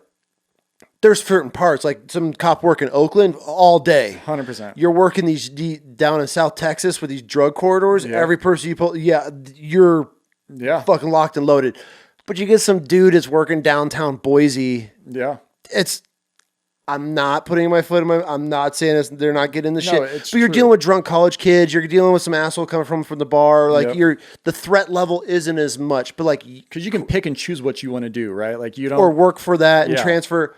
I feel like as a correctional officer and you're working max security, like you're getting shit thrown at you. You get stuck with needles. Not even like you're dealing with some dude that is stuck in there for life, and now he has to prove something. Like you walk through those doors every day. I feel like you're on high alert. And that's everything. And I'm sure there's prison, like when the guys that are on the minimum, yeah, 100%. And that's what I'm saying. Like, no diss to cop by any mean, like cops. But I mean, you guys have your version of that. You're mid security or you're low level. I mean, you got guys that are out there that are walking around all day. You're not watching your back. I mean, you see some videos of some correctional officer that lets a guy through a door, which always blows my mind. Why correctional officers? I'll see these videos and they walk through in front of the inmate. That blows my mind. I would never turn my back on one. But like, it's complacency. But yeah. And then all of a sudden you're in a fist fight and you can't get to a radio. Yeah. I mean, how often are there attacks on COs?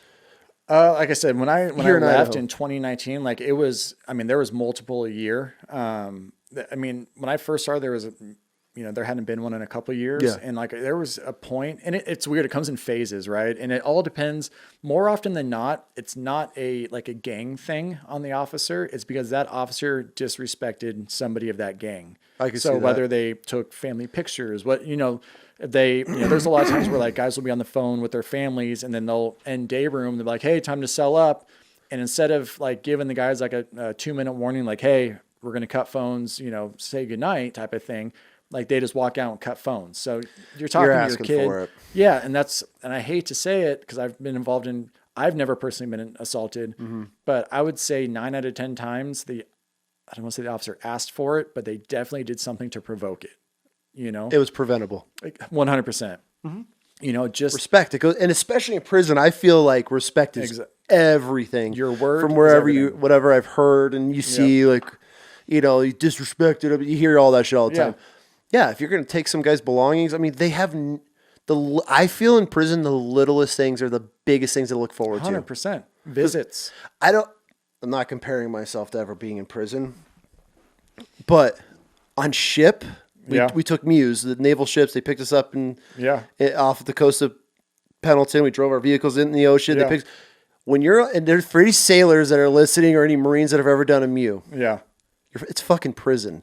You're locked in a berthing with 50, 60 dudes all day. You're in coffin racks that are this big.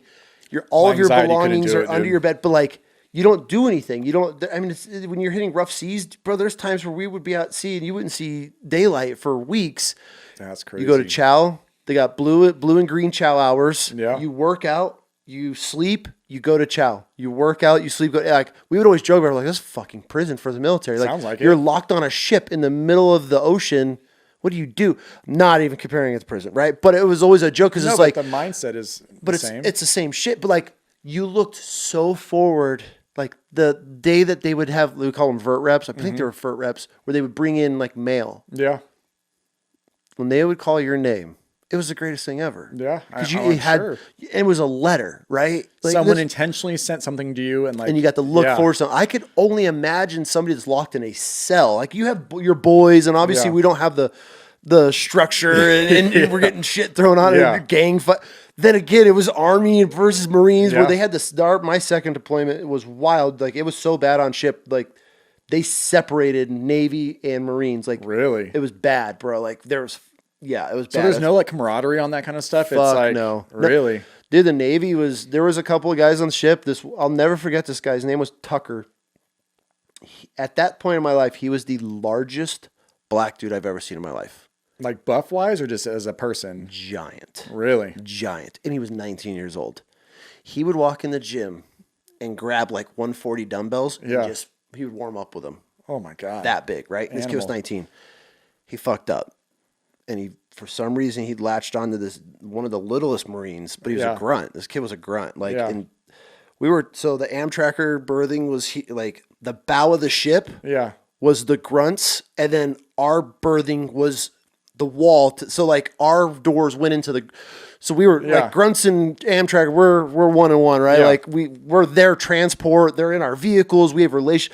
So they stick all the assholes in the front of the ship away from everybody. All the other people were closer to the chow lock. We were the troublemakers. They stick us in the front. This dude would make his rounds through there, and man, he got caught one day. And the grunts, they beat the fuck out of this dude. They ended up duct taping him to one of the pole. There's pipes everywhere inside, when you're walking through. Yeah. They taped this dude up and they beat the shit out of him. Jesus. And it was a huge ordeal. They ended up separating. So they would come over the comm like, blue hours, chow is now open for blue side. Yeah. And that was the Navy would go. And then once the Navy would clear out, chow is now open for green side. It was blue and green. Like they separated us. It was bad. Like, that's crazy. Yeah. I never would have guessed it. But I can see, I guess I can see. But you're locked why. on ship and dude, when you leave Hawaii, I mean, you're weeks before you're hitting Australia, or whatever our port was after that. Yeah. But we'd always joke like, this is fucking prison. This is prison for, it's 150 degrees. You're going through the Suez Canal. Yeah. Can't flush your toilet. You're locked in a berthing all day. It was miserable. So we'd always joke like, horrible. It was horrible. Yeah. But we would always laugh about it. We're like, this is prison. Like this is literally the military's version of prison is being on a naval ship. Like anybody that's ever asked me like, I want to join the Navy. I'm like, I have a lot of time on naval ships. I did 2 deployments from naval ships, and it fucking sucks. But we'd always joke, but obviously I'm not comparing it by any means, but it was always a joke for us because you're locked up all day. You're locked up, and then it's human nature. When you're locked up, you can't get out. There's no, there's the psyche that goes along with it. Oh, dude, you start losing your mind, and but with the correctional officer, like, dude, you guys are walking into that every day. Cops literally have horrible job, but I'd say you're right. It's right there. And that's what I mean. It's like not a dig at cops, but it's just I feel like the opportunity for violence per capita, however you want to put it. COs just don't get, but I also understand why COs don't get the respect they deserve because a lot of them don't take care of themselves. They don't keep up their appearance. They're, it's like if you want to be respected, you need to, have your uniform pressed, shave your face. I don't care. I'm not saying clean shave, but at least have your beard trimmed. Yep. Look like you care. You know what I mean? And I feel like those guys sniff out weakness so quick. And that's what they do. These guys have 24 hours, 7 days a week to watch you. To watch you. They know your every move. They know what your favorite drink is. They know, if I don't wear my wedding ring one day, they would, that problem with detailed. the missus. Oh, absolutely. These guys, they would ask you if you had a problem with the missus if you didn't wear.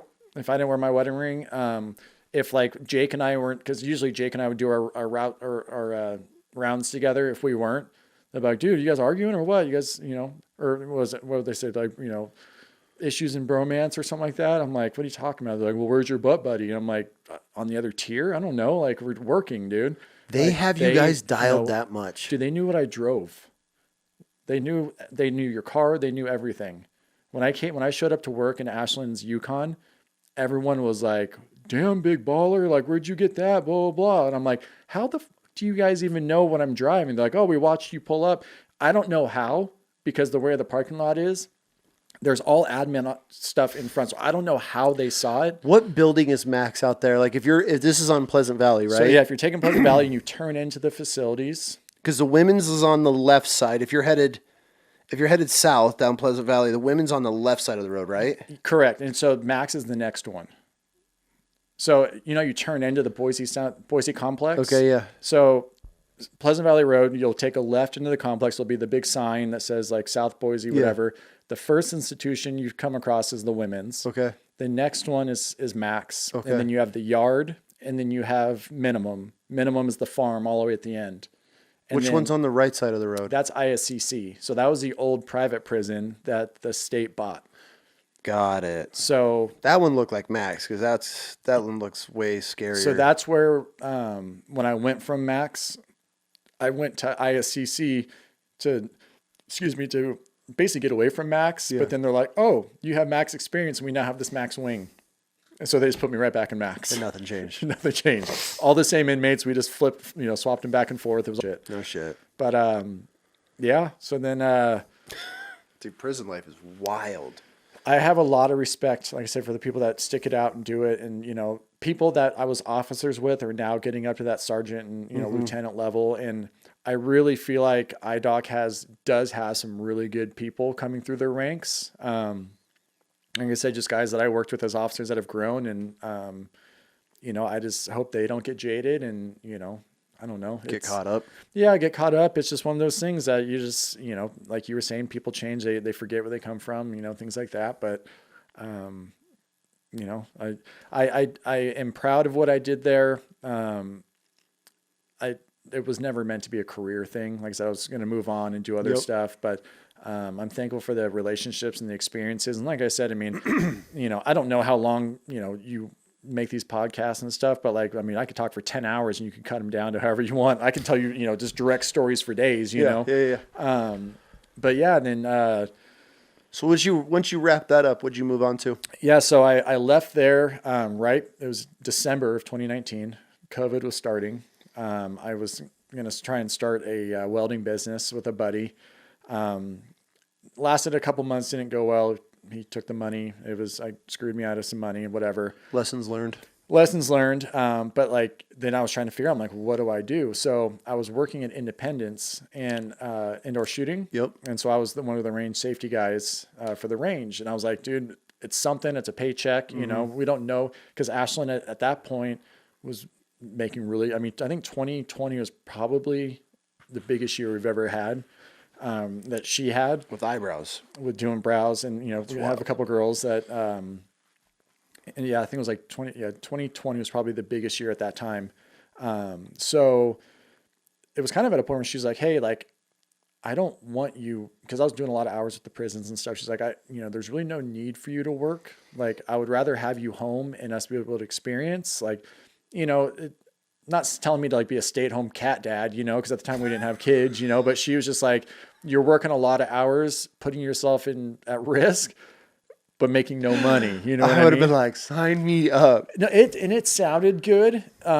You lose your mind after a while. Yeah. And there's something about like your, being a man and your masculinity and things like that. Like, yeah. See, I'd argue that if Brett wanted me to stay home, I would roger that. Yeah. But I guess on the other side, I mean, if it meant just being a supporting role for her, that makes sense too. Like, and we talked about that, but we were just kind of at a point where she was like, look, like, business is doing well for me. We're not seeing each other. Like, we're talking about starting a family, all this stuff. So I was like, well, at least go get a paycheck, cause she had to shut her salon down. Boise was like, nope, done, everything. We didn't know how long. And I'm like, well, we've got savings, we've got this, but at least, I can go work for Independence, make, was it like, I don't know, $2,000 a month, whatever. But I also got huge discounts on like ammo and that pays off, fun guns and, whatever. So I was working there through the beginning of COVID. And then, one of the finance ladies, or not finance, but she did the books for Independence. We were just talking one day and she's like, why are you doing this? I'm like, and I explained, I was like, COVID hit, it's just a paycheck. I enjoy being around guns and shooting stuff. And, she was like, well, have you ever thought about working for like doing security contracting? And I was like, well, yeah, I think that'd be cool. I just don't really have a background. She's like, well, you do with the department and like the special teams and all that kind of stuff. She's like, you do have a background. You should, my husband, he's a sergeant, was a master sergeant, a sergeant major with the National Guard. You should apply. And I'm like, I'm not joining the National Guard.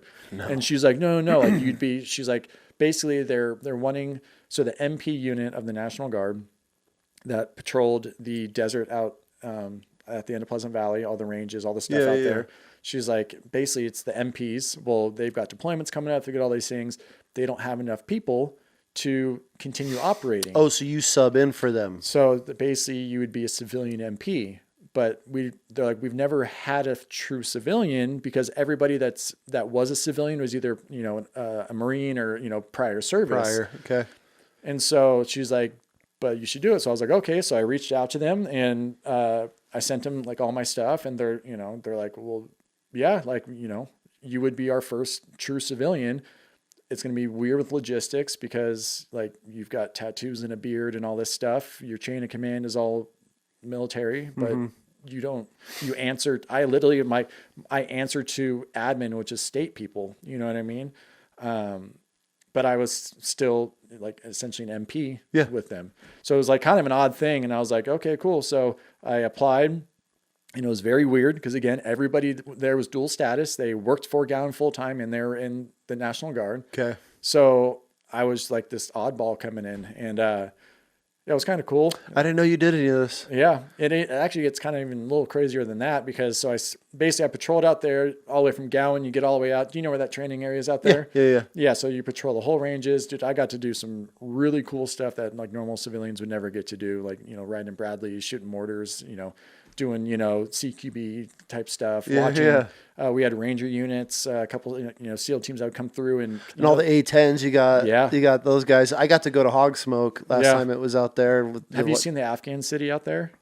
No. So there's a full Afghan city out there. Really? That they were doing like little bird infills on. Like I was watching this Ranger unit, like they came back from deployment, were here training for 2 weeks, and then were taken back off to go do something.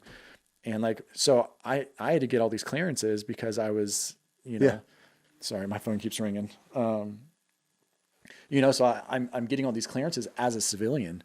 And so, which getting into that is kind of weird. I don't know how that works, but must be a database or something. Mm-hmm.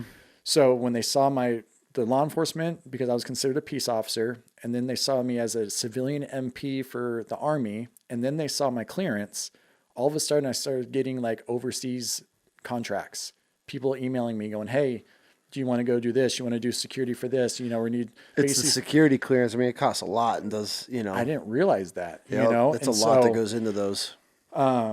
So basically out there patrolling, doing our stuff. We're mainly there for military personnel, especially on training weekends, stuff like that.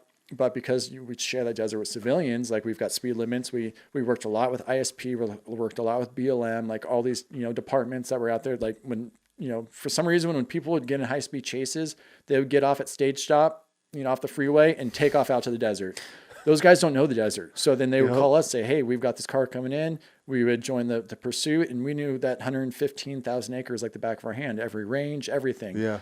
Tweakers would go out there to like the Apache, ranges and, from all the Bradleys and all the stuff that, the shells and Try to pick up brass and brass, things. Yeah. all that stuff. So we're dealing with that, suicides, a lot of that stuff. Like, dude, the amount of people that go out to the desert and kill themselves is insane. I would say more than half military veterans. Ugh. It was hard.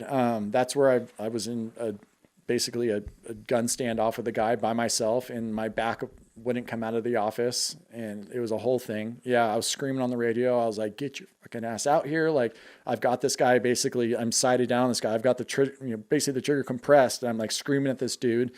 It ended up, that's a whole nother story that we can get into as well. But being shot at and stuff like that. I mean, there's people out there shooting all the time. So you're cruising the truck, you're all dink off the side of your truck. You're like, people are shooting at each other. It's Wild West out there, dude. Oh, that place, I stopped going out there a while back because it's just, you have everybody shooting in every direction, civilian wise. Yeah. Just to go out to the BLM and do whatever. And oh my God. And nobody pays attention. Nope. Dude, I'm telling you, I'm surprised more people aren't shot out there. Me too. You were out, do you ever hear about it? Oh yeah. We responded to self-inflicted gunshot wounds, suicides, people shooting, at each other. I would crest a hill and I'm hearing through the through the windows that are down, like that's, the noise of you can tell when a bullet's coming at you, for sure. And I'm like, okay, that's coming from somewhere. So I look that direction, and then these people are over here. All that's covering is a sagebrush, and they're literally shooting at each other. I'm like, oh my God. I've seen that so many times. Dude. The last time I went out there, dude, we were over a hill. This dude was just mowing down. Yeah. And I'm like, I'm dead. This is, it's the fact that people bring their kids out there. It's so scary.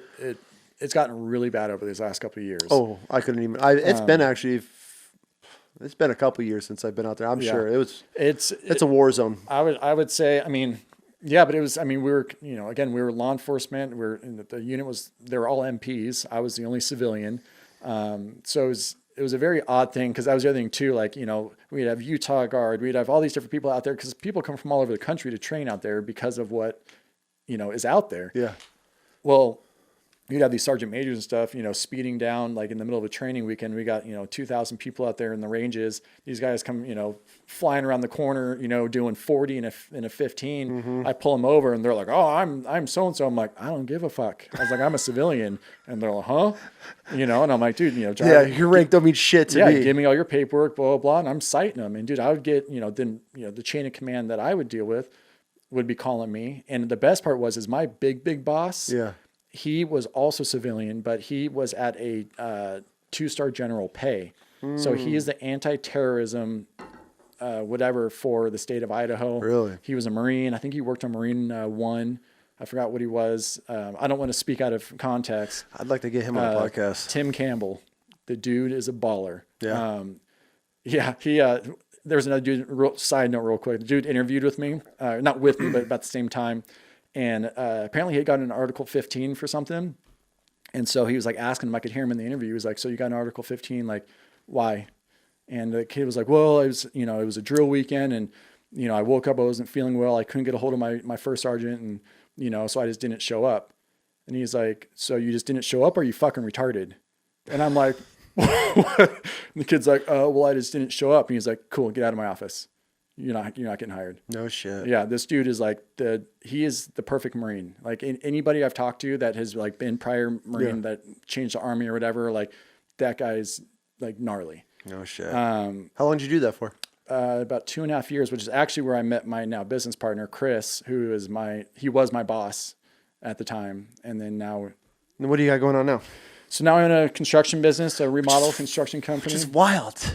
Yeah, I've always enjoyed building stuff and doing things, man. You're gonna remodel this whole entire room. Let me add it. No, it honestly, I got to, like I said, once my the law enforcement stuff stopped, I kind of realized I didn't want to do that anymore. Yeah.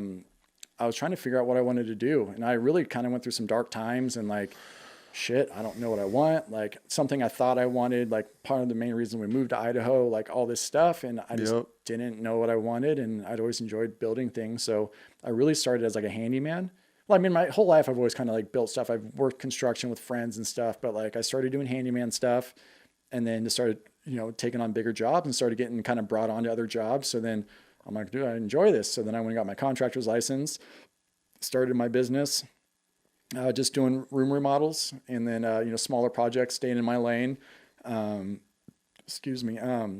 then tried to bring some people on, but it was kind of during the end of COVID. People were getting paid to stay home, so nobody wanted to work. Nobody still wants to work. Yeah. And so I figured, I was like, well, if I want to grow, I need to either have someone that's got equity into the company or, something that, entices them to want to work. So I was talking to Chris and, he's been in the Army for 22 years, 23 years, something like that.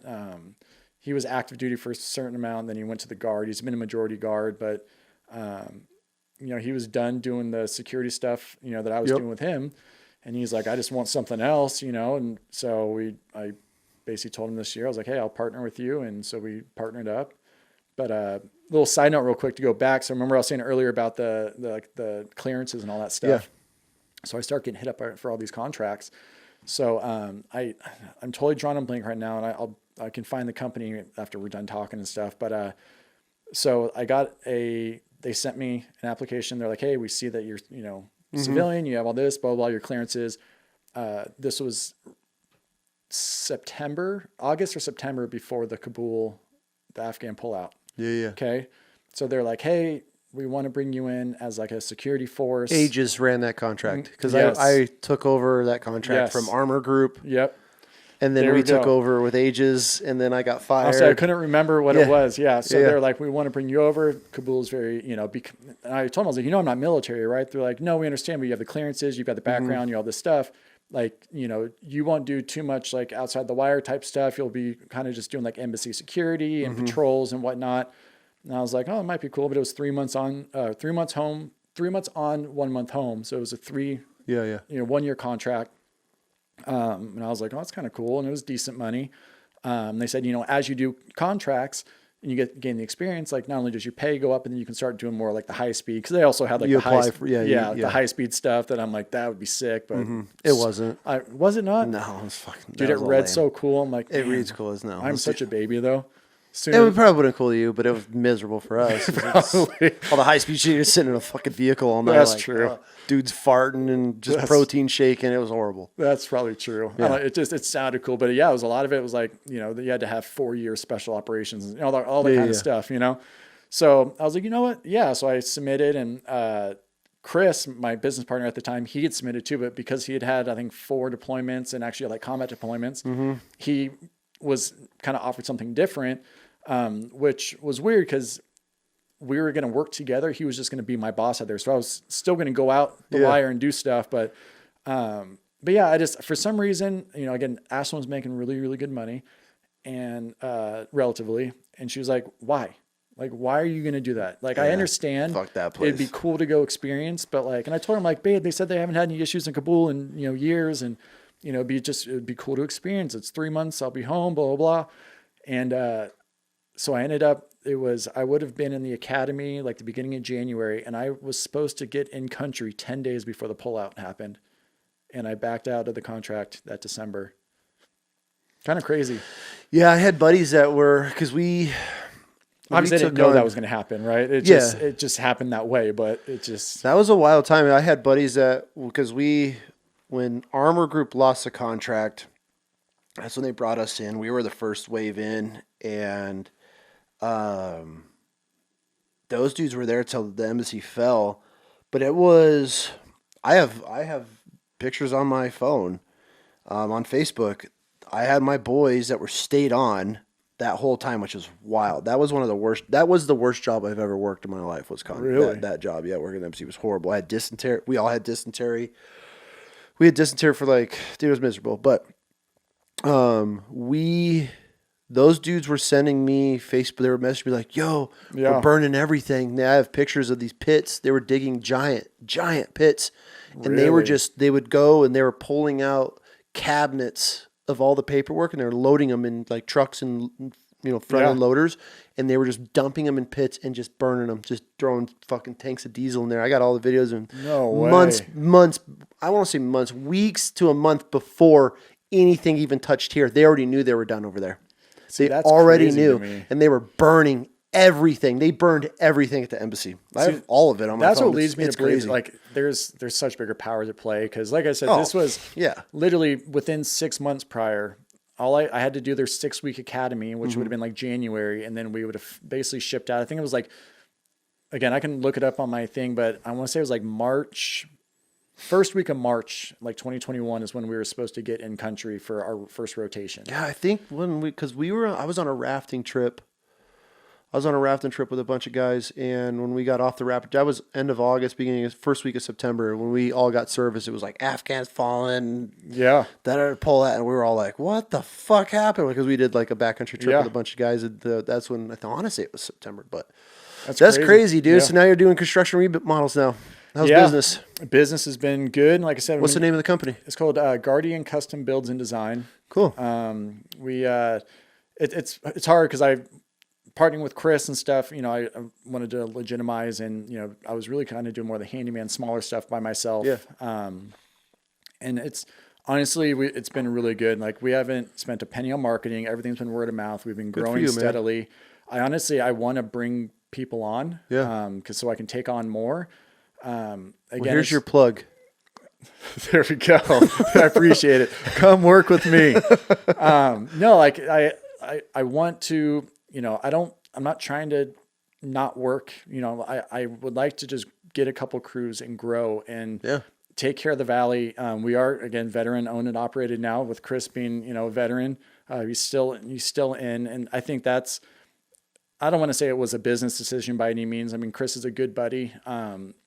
But I didn't realize how much the VA helps with, certain stuff like this, with growing with loans, with, just really growing our business. And because I'd already had kind of an established handyman side to the business, instead of Chris like buying in, he was bringing in his side of, he's going, hey, like, this is the value that I can bring and grow. Yep. He's an honest dude. He's the type of person that you could leave $1,000 on the table, and that's what you need in business. Know what I mean? Yeah. And so he's just a good dude, man. And, so I really like the veteran owned and operated at this, now, we do to first responders, veterans, really anybody in those communities. We give discounts to remodels and stuff.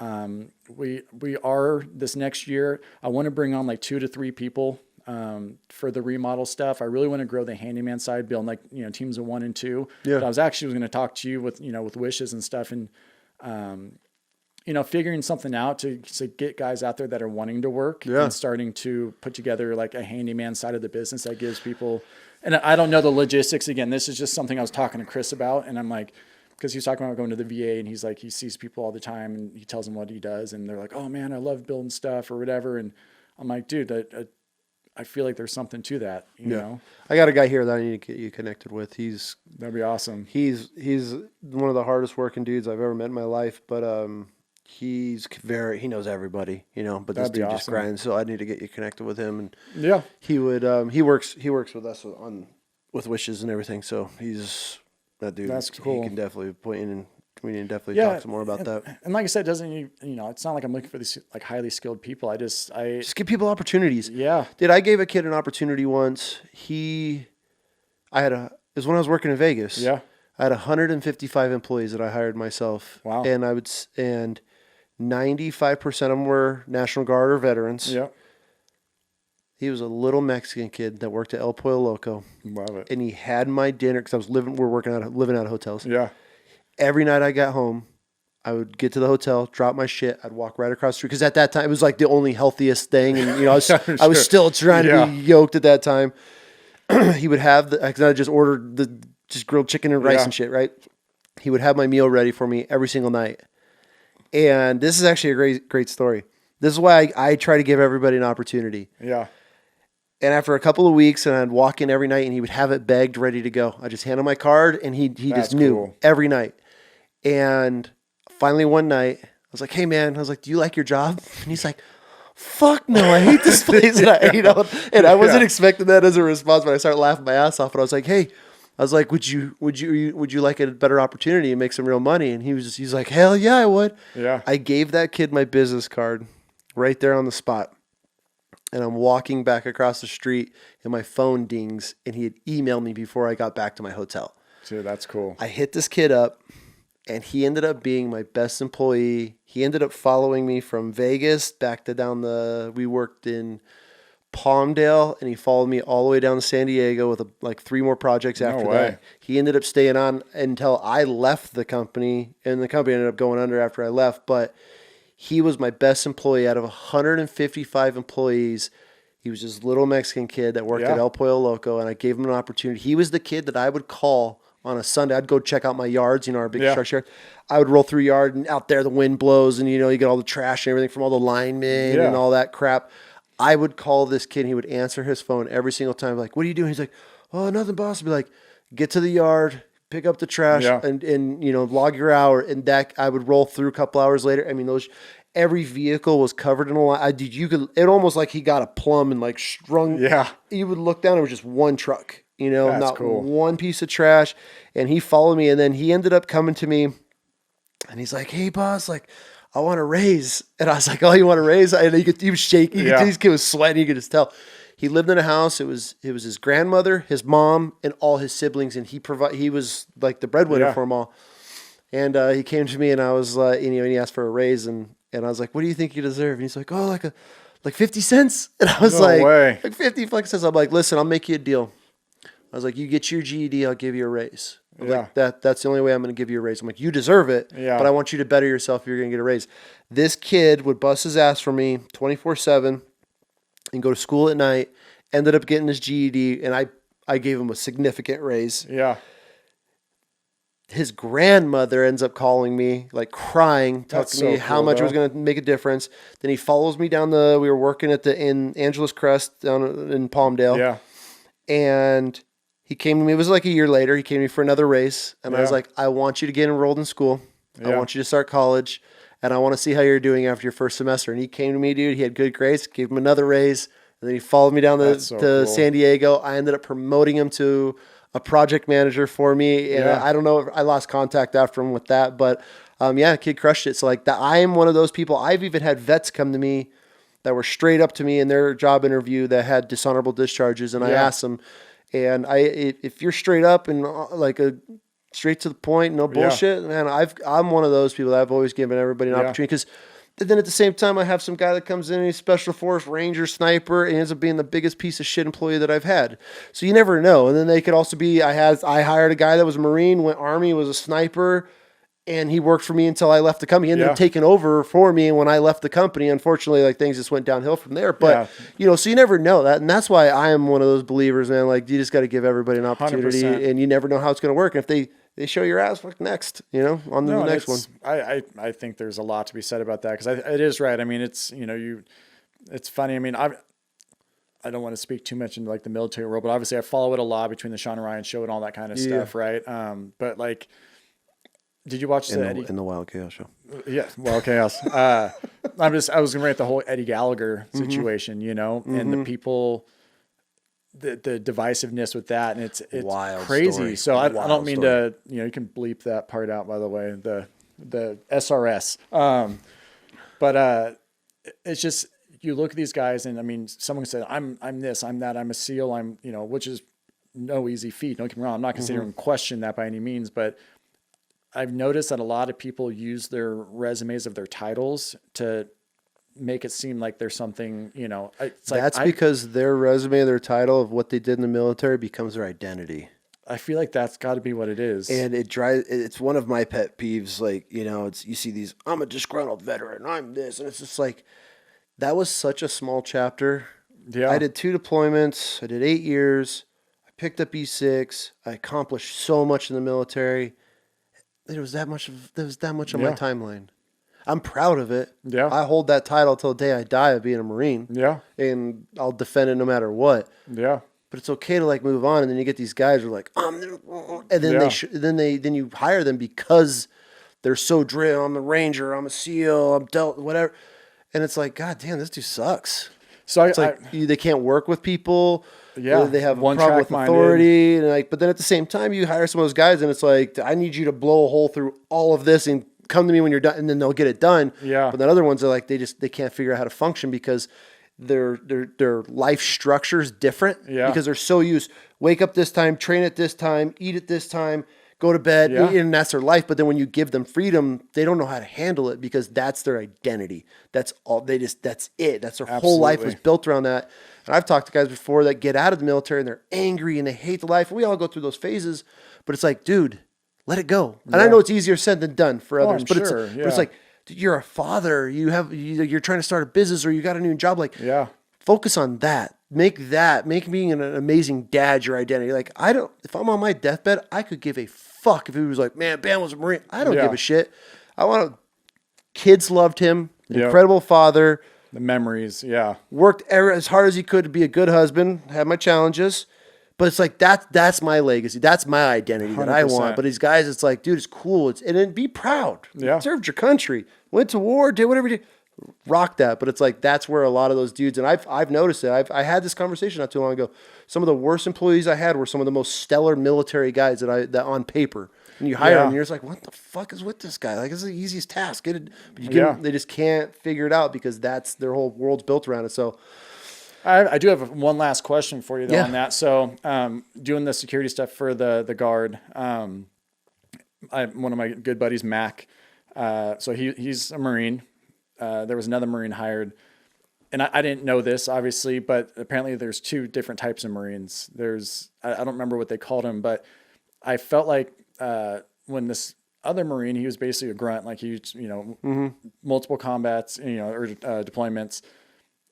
Mac had 0 deployments, both in the exact same amount of time. Call him a pogue? Yeah, but it was, so Mac, when he got out, or, I don't know. I don't remember the exact whole story. Basically, he ended up doing all of his time at the White House. So he constantly felt like his service was like insignificant to the guy that, was telling war stories and all this stuff. Both same, in the same amount of time, all the different stuff, both Marines, but Matt got an opportunity to go to the White House and whatever he did there. And this other guy would kind of shit on him all the time, basically like, you're a nobody. And so I was telling Mac, I'm like, look, it's not my position to, say anything, but I'm like, I feel like at the end of the day, you both signed the dotted line. Somebody has to do that job and somebody has to do that job. Yeah. Is it just an interpersonal thing, or Dude, you could break down so many layers in the military. So you have pogues and you have grunts, right? Yeah. Grunts is your 0311 trigger pullers. Yeah. That's the tip of the spear like for the Marine Galvans Corps, and stuff, right? Yeah, exactly. Okay. Then you have pogues, which are personnel other than grunts. So you have this. We actually have a video right now that's going crazy for Wildcats because we have a Marine. His name's Frank. He was a pogue, and he's talking about what it was like pre-war, right? Yeah. This is actually a great example. You bring this up. I've been watching this. It's been insane. The dividedness, I guess, the division in the veteran community, right? These guys, this guy's a fucking pogue. He's a pogue. He's a pogue. Yeah. They didn't listen to the episode, but like Frank was a generator mechanic. his story's hilarious. He was running, getting out of, he got in trouble. He was going to go to jail. The Marine Corps was his option. He was like, I just need to get in. Yeah. He ends up becoming a generator mechanic, has no idea what he's doing. But anyways, he ends up getting deployed for the initial push in Iraq. Fucking no. Yeah. Dude, any dude that did the push, any dude that did the push, hat off to him. Those dudes were living in mop suits for like a month at a time, shitting and pissing in those things. Like the stories that my seniors told us about living in mop suits. Like, so then you have those guys, oh, you weren't in during the invasion. You came in after the invasion. Oh, you're a everybody, that guy at the White House, he probably has his guys that he looks like different to, like, oh, well, you weren't at my level, right? Yeah. I'm technically a pogue. I'm not a grunt. I'm an Amtracker. Even though we got to Iraq, they took our vehicles away. We're ground mounts the whole entire time. I'm not a grunt. My MOS is 1833, which doesn't exist anymore. They actually did away with it. Oh, really? Yeah, our MOS is what separated us from the Army. They still have it. They changed now. It's a whole new vehicle. It's crazy. They just retired our vehicles. Like, I was a part of the Marine Corps history that doesn't exist anymore. Now we're history. That's cool. We don't. It's fucking awesome. Yeah, but I'm not a grunt, right? Yeah. So it's like, you see all these guys like, he's a pogue. It just, to me, dude, especially if you signed after 9/11, I don't give a fuck what you did. You signed that dotted line. Now, if you admin, paper pushers, I think that should all be civilian jobs in the military anyways to create more jobs in our country. 100%. You don't need to join the military to be a paper pusher. You join the military to defend your country. That's just my opinion. But if you joined after 9/11 during the time of war, when Afghans kicking off, Iraq's popping, like, bro, you joined. I don't care. Like, you served your country. Don't go telling war stories and shit and putting yourself in somebody else's situation. But like, and if you didn't deploy, I've never really been like, you didn't deploy, like, fuck, lucky. Yeah. Fuck, I was over there rotting away, dealing with the dumbest shit I've ever dealt with in my life, staring at some asshole building a berm for months on end. Like, it sucked. Like, I didn't have, like, we had fun, but like, I wasn't in there kicking in doors and doing crazy shit. And like, I don't give a fuck. Like, so everybody has their military status of what they did, and it's teach their own. And some guys are going to listen to me like, oh, that guy's an idiot. He didn't do shit. Okay. I don't give a fuck, dude. I got a beautiful family. I'm happy with life. Like, I get to travel with my kids and do whatever I want. That's what I look at now. You can say whatever you want to me. So it's all a mindset, but like, I get it. Some guys like, dude, but you look at a guy like Galvan, like triple amputee. Dude he was a kid, he's going to look at somebody in the White House. And I mean, Eric does. And Eric looks at everybody. He's an incredible guy. But I can like, see the animosity. Yeah. But like, oh, you never even did anything. So you do have that animosity because that dude that went over there and did 3 or 4 deployments or 2 or 3 deployments, whatever, maybe like, now he's fucked. He's got demons. He's got a battle. So he looks at those. I personally think it's more of a jealousy thing. I personally so we call it the White House on Pendleton. Once I did my deployments, I came back. I got hand selected to be the 1st Marine Division Color Sergeant. I got to travel the world with the colors, with the 1st Marine Division flag, which is the most highly decorated division in the Marine Corps. Yeah. So there's streamers that hang off that. We have more streamers because we've been in more battles, more conflicts. We've accomplished more. It's the Blue Diamond, man. We are so fucking legendary. Like, that's the shit I'm proud of. Yeah. That I can say I represented the 1st Marine Division for 2 years, marching around the world representing the most decorated division in the Marine Corps. Yeah. Like, to me, that's fucking cooler than anything I did. I got to go to Guadalcanal, which is where the 1st Marine Division was formed, with Chesty Puller. They weren't even the recon. They was the Raiders. Like, I got to go in fighting hosts. I was the first, I'm going to get some flack for this one, and I got pictures to prove it. I was the first Marine to go in the 1st Marine Division headquarters in Guadalcanal during the island hopping campaign. They found that shit 2 days before we were there for I don't remember what year. I want to say it was like the 73rd anniversary. I could be way off on that. Yeah. But they flew all these guys that stormed the beaches. They flew them back to Guadalcanal for this ceremony, and I got to go there. It was a shit show. I didn't even get to present the colors, nothing. Australia seized all of our shit. They said it was war memorabilia. They wouldn't even let us bring our guns or our flags. So I just showed up and got the party. By yourself. I got to show up and party for a week with a bunch of these dudes that stormed the beaches and hear all their stories. That's a whole other podcast. I feel like you couldn't even buy a ticket to something like that, Once in a lifetime experience. And I got to do that. And to me, it was like, cool. Like, you'd be like, oh, I've been Afghan 6 times this. I was like, bro, I'm the 1st Marine that crawled in the fucking hole. It was the size of a steering wheel. We're driving a bus with a tour guide. I'm sitting in the back with this old timer that stormed the beach. His name was Ernest.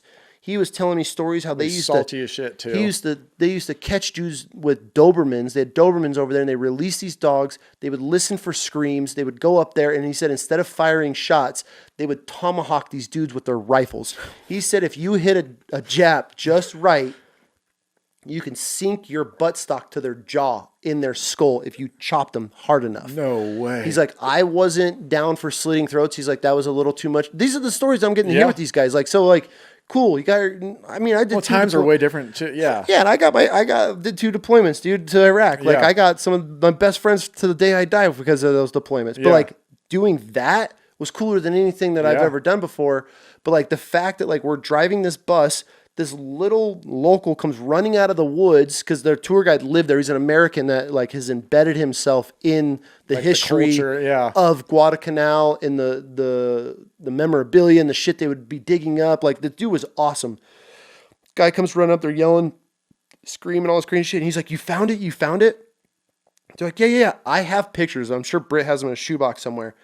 They're like, they found the 1st Marine Division headquarters. And I'm like, what do you mean they found it? They're like, they've been looking for this ever since. That's so Dude, crazy. We bail off this dirt road, go down into this jungle, and this little local comes crawling out of this hole, like the size of a steering wheel on your truck. And I'm like, this is it? And they're like, they're saying this is it. I'm like, I'm going in. The tour guide's like, no, this is too dangerous. I looked at this dude. I go, I don't give a... My exact words, I don't give a fuck what you say. I'm going in there. I'm the 1st Marine Division Color Sergeant. I represent the division that was founded during this war at this location. Like this is the history. I'm representing the Blue Diamond that I represent was founded in this fucking hole. I'm going in. That's Dude, so sick. I crawled in that hole. The only light I had was my wind-up camera, and I'd hold down the flash button and take a picture. And dude, there was hallways with rooms cut into the dirt in the side of this mountain, whatever. Yeah.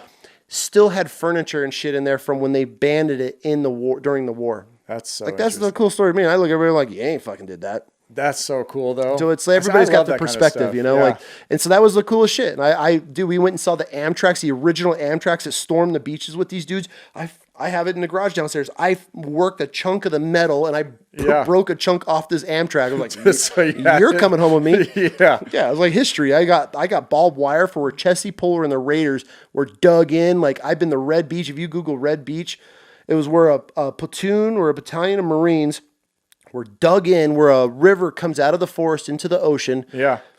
And they were dug in all their fighting holes, and a whole entire battalion of the Japs come down the beach and had no idea this platoon of Marines were there with machine guns waiting for them. And they said as soon as they got to the water, you could look all this, it's crazy. No, this is interesting. In Ernest, the dude I'm with, was one of the Marines that was there.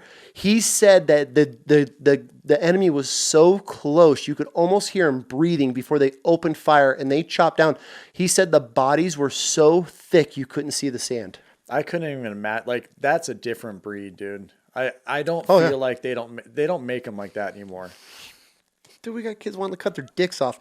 And here these guys are lying, signing a waiver. 15 years old. 16 years old, storming a beach. That's where they're getting told 75% of you aren't making it off the beach to the forest. Yeah. We went to the beach where he stormed.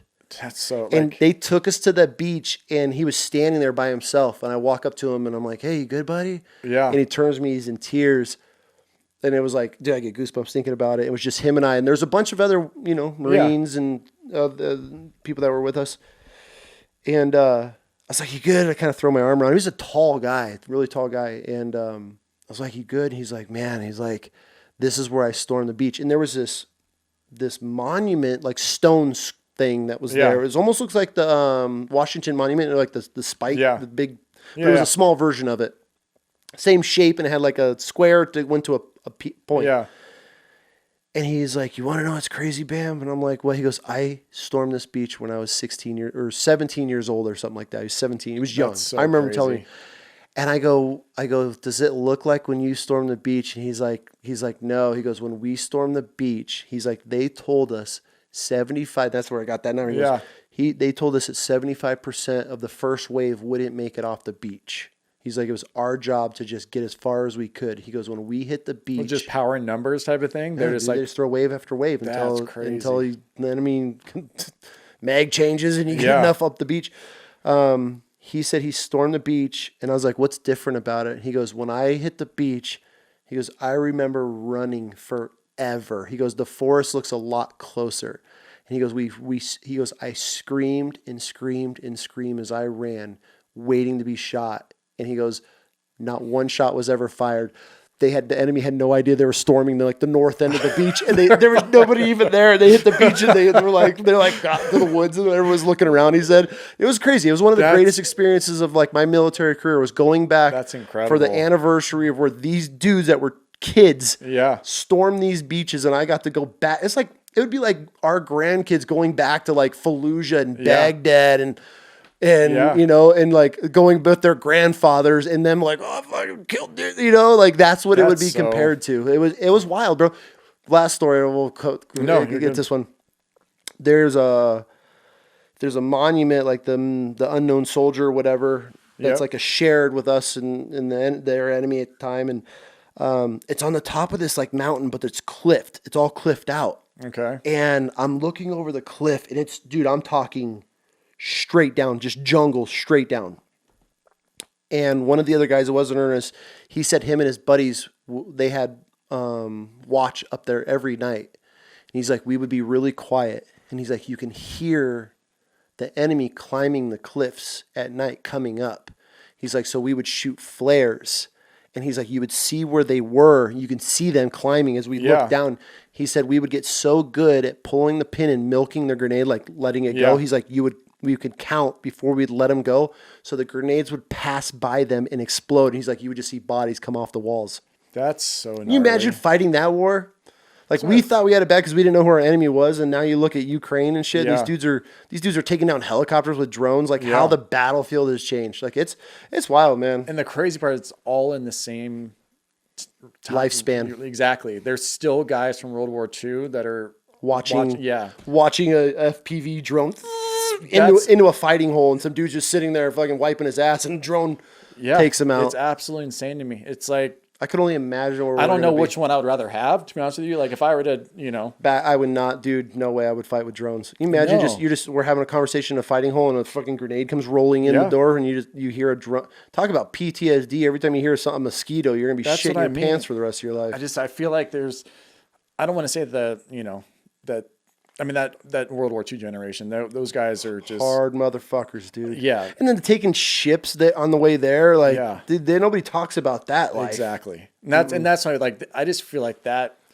Not only, I just feel like that allegiance to the country and that pride and stuff too. I mean, people were. I mean, I guess they were prideful then. Yeah. Like, I mean, what do they always say? Like, I hope another 9/11 doesn't happen, but I pray for another 9/12, right? Because there's the unification and I think we're going to see a big change here. Obviously, with this political environment, shit doesn't happen. I mean, you're already looking, dude, Britt was just showing me that RFK just made this website that now anybody can go on, any civilian can go on, and you can start a petition. Yep.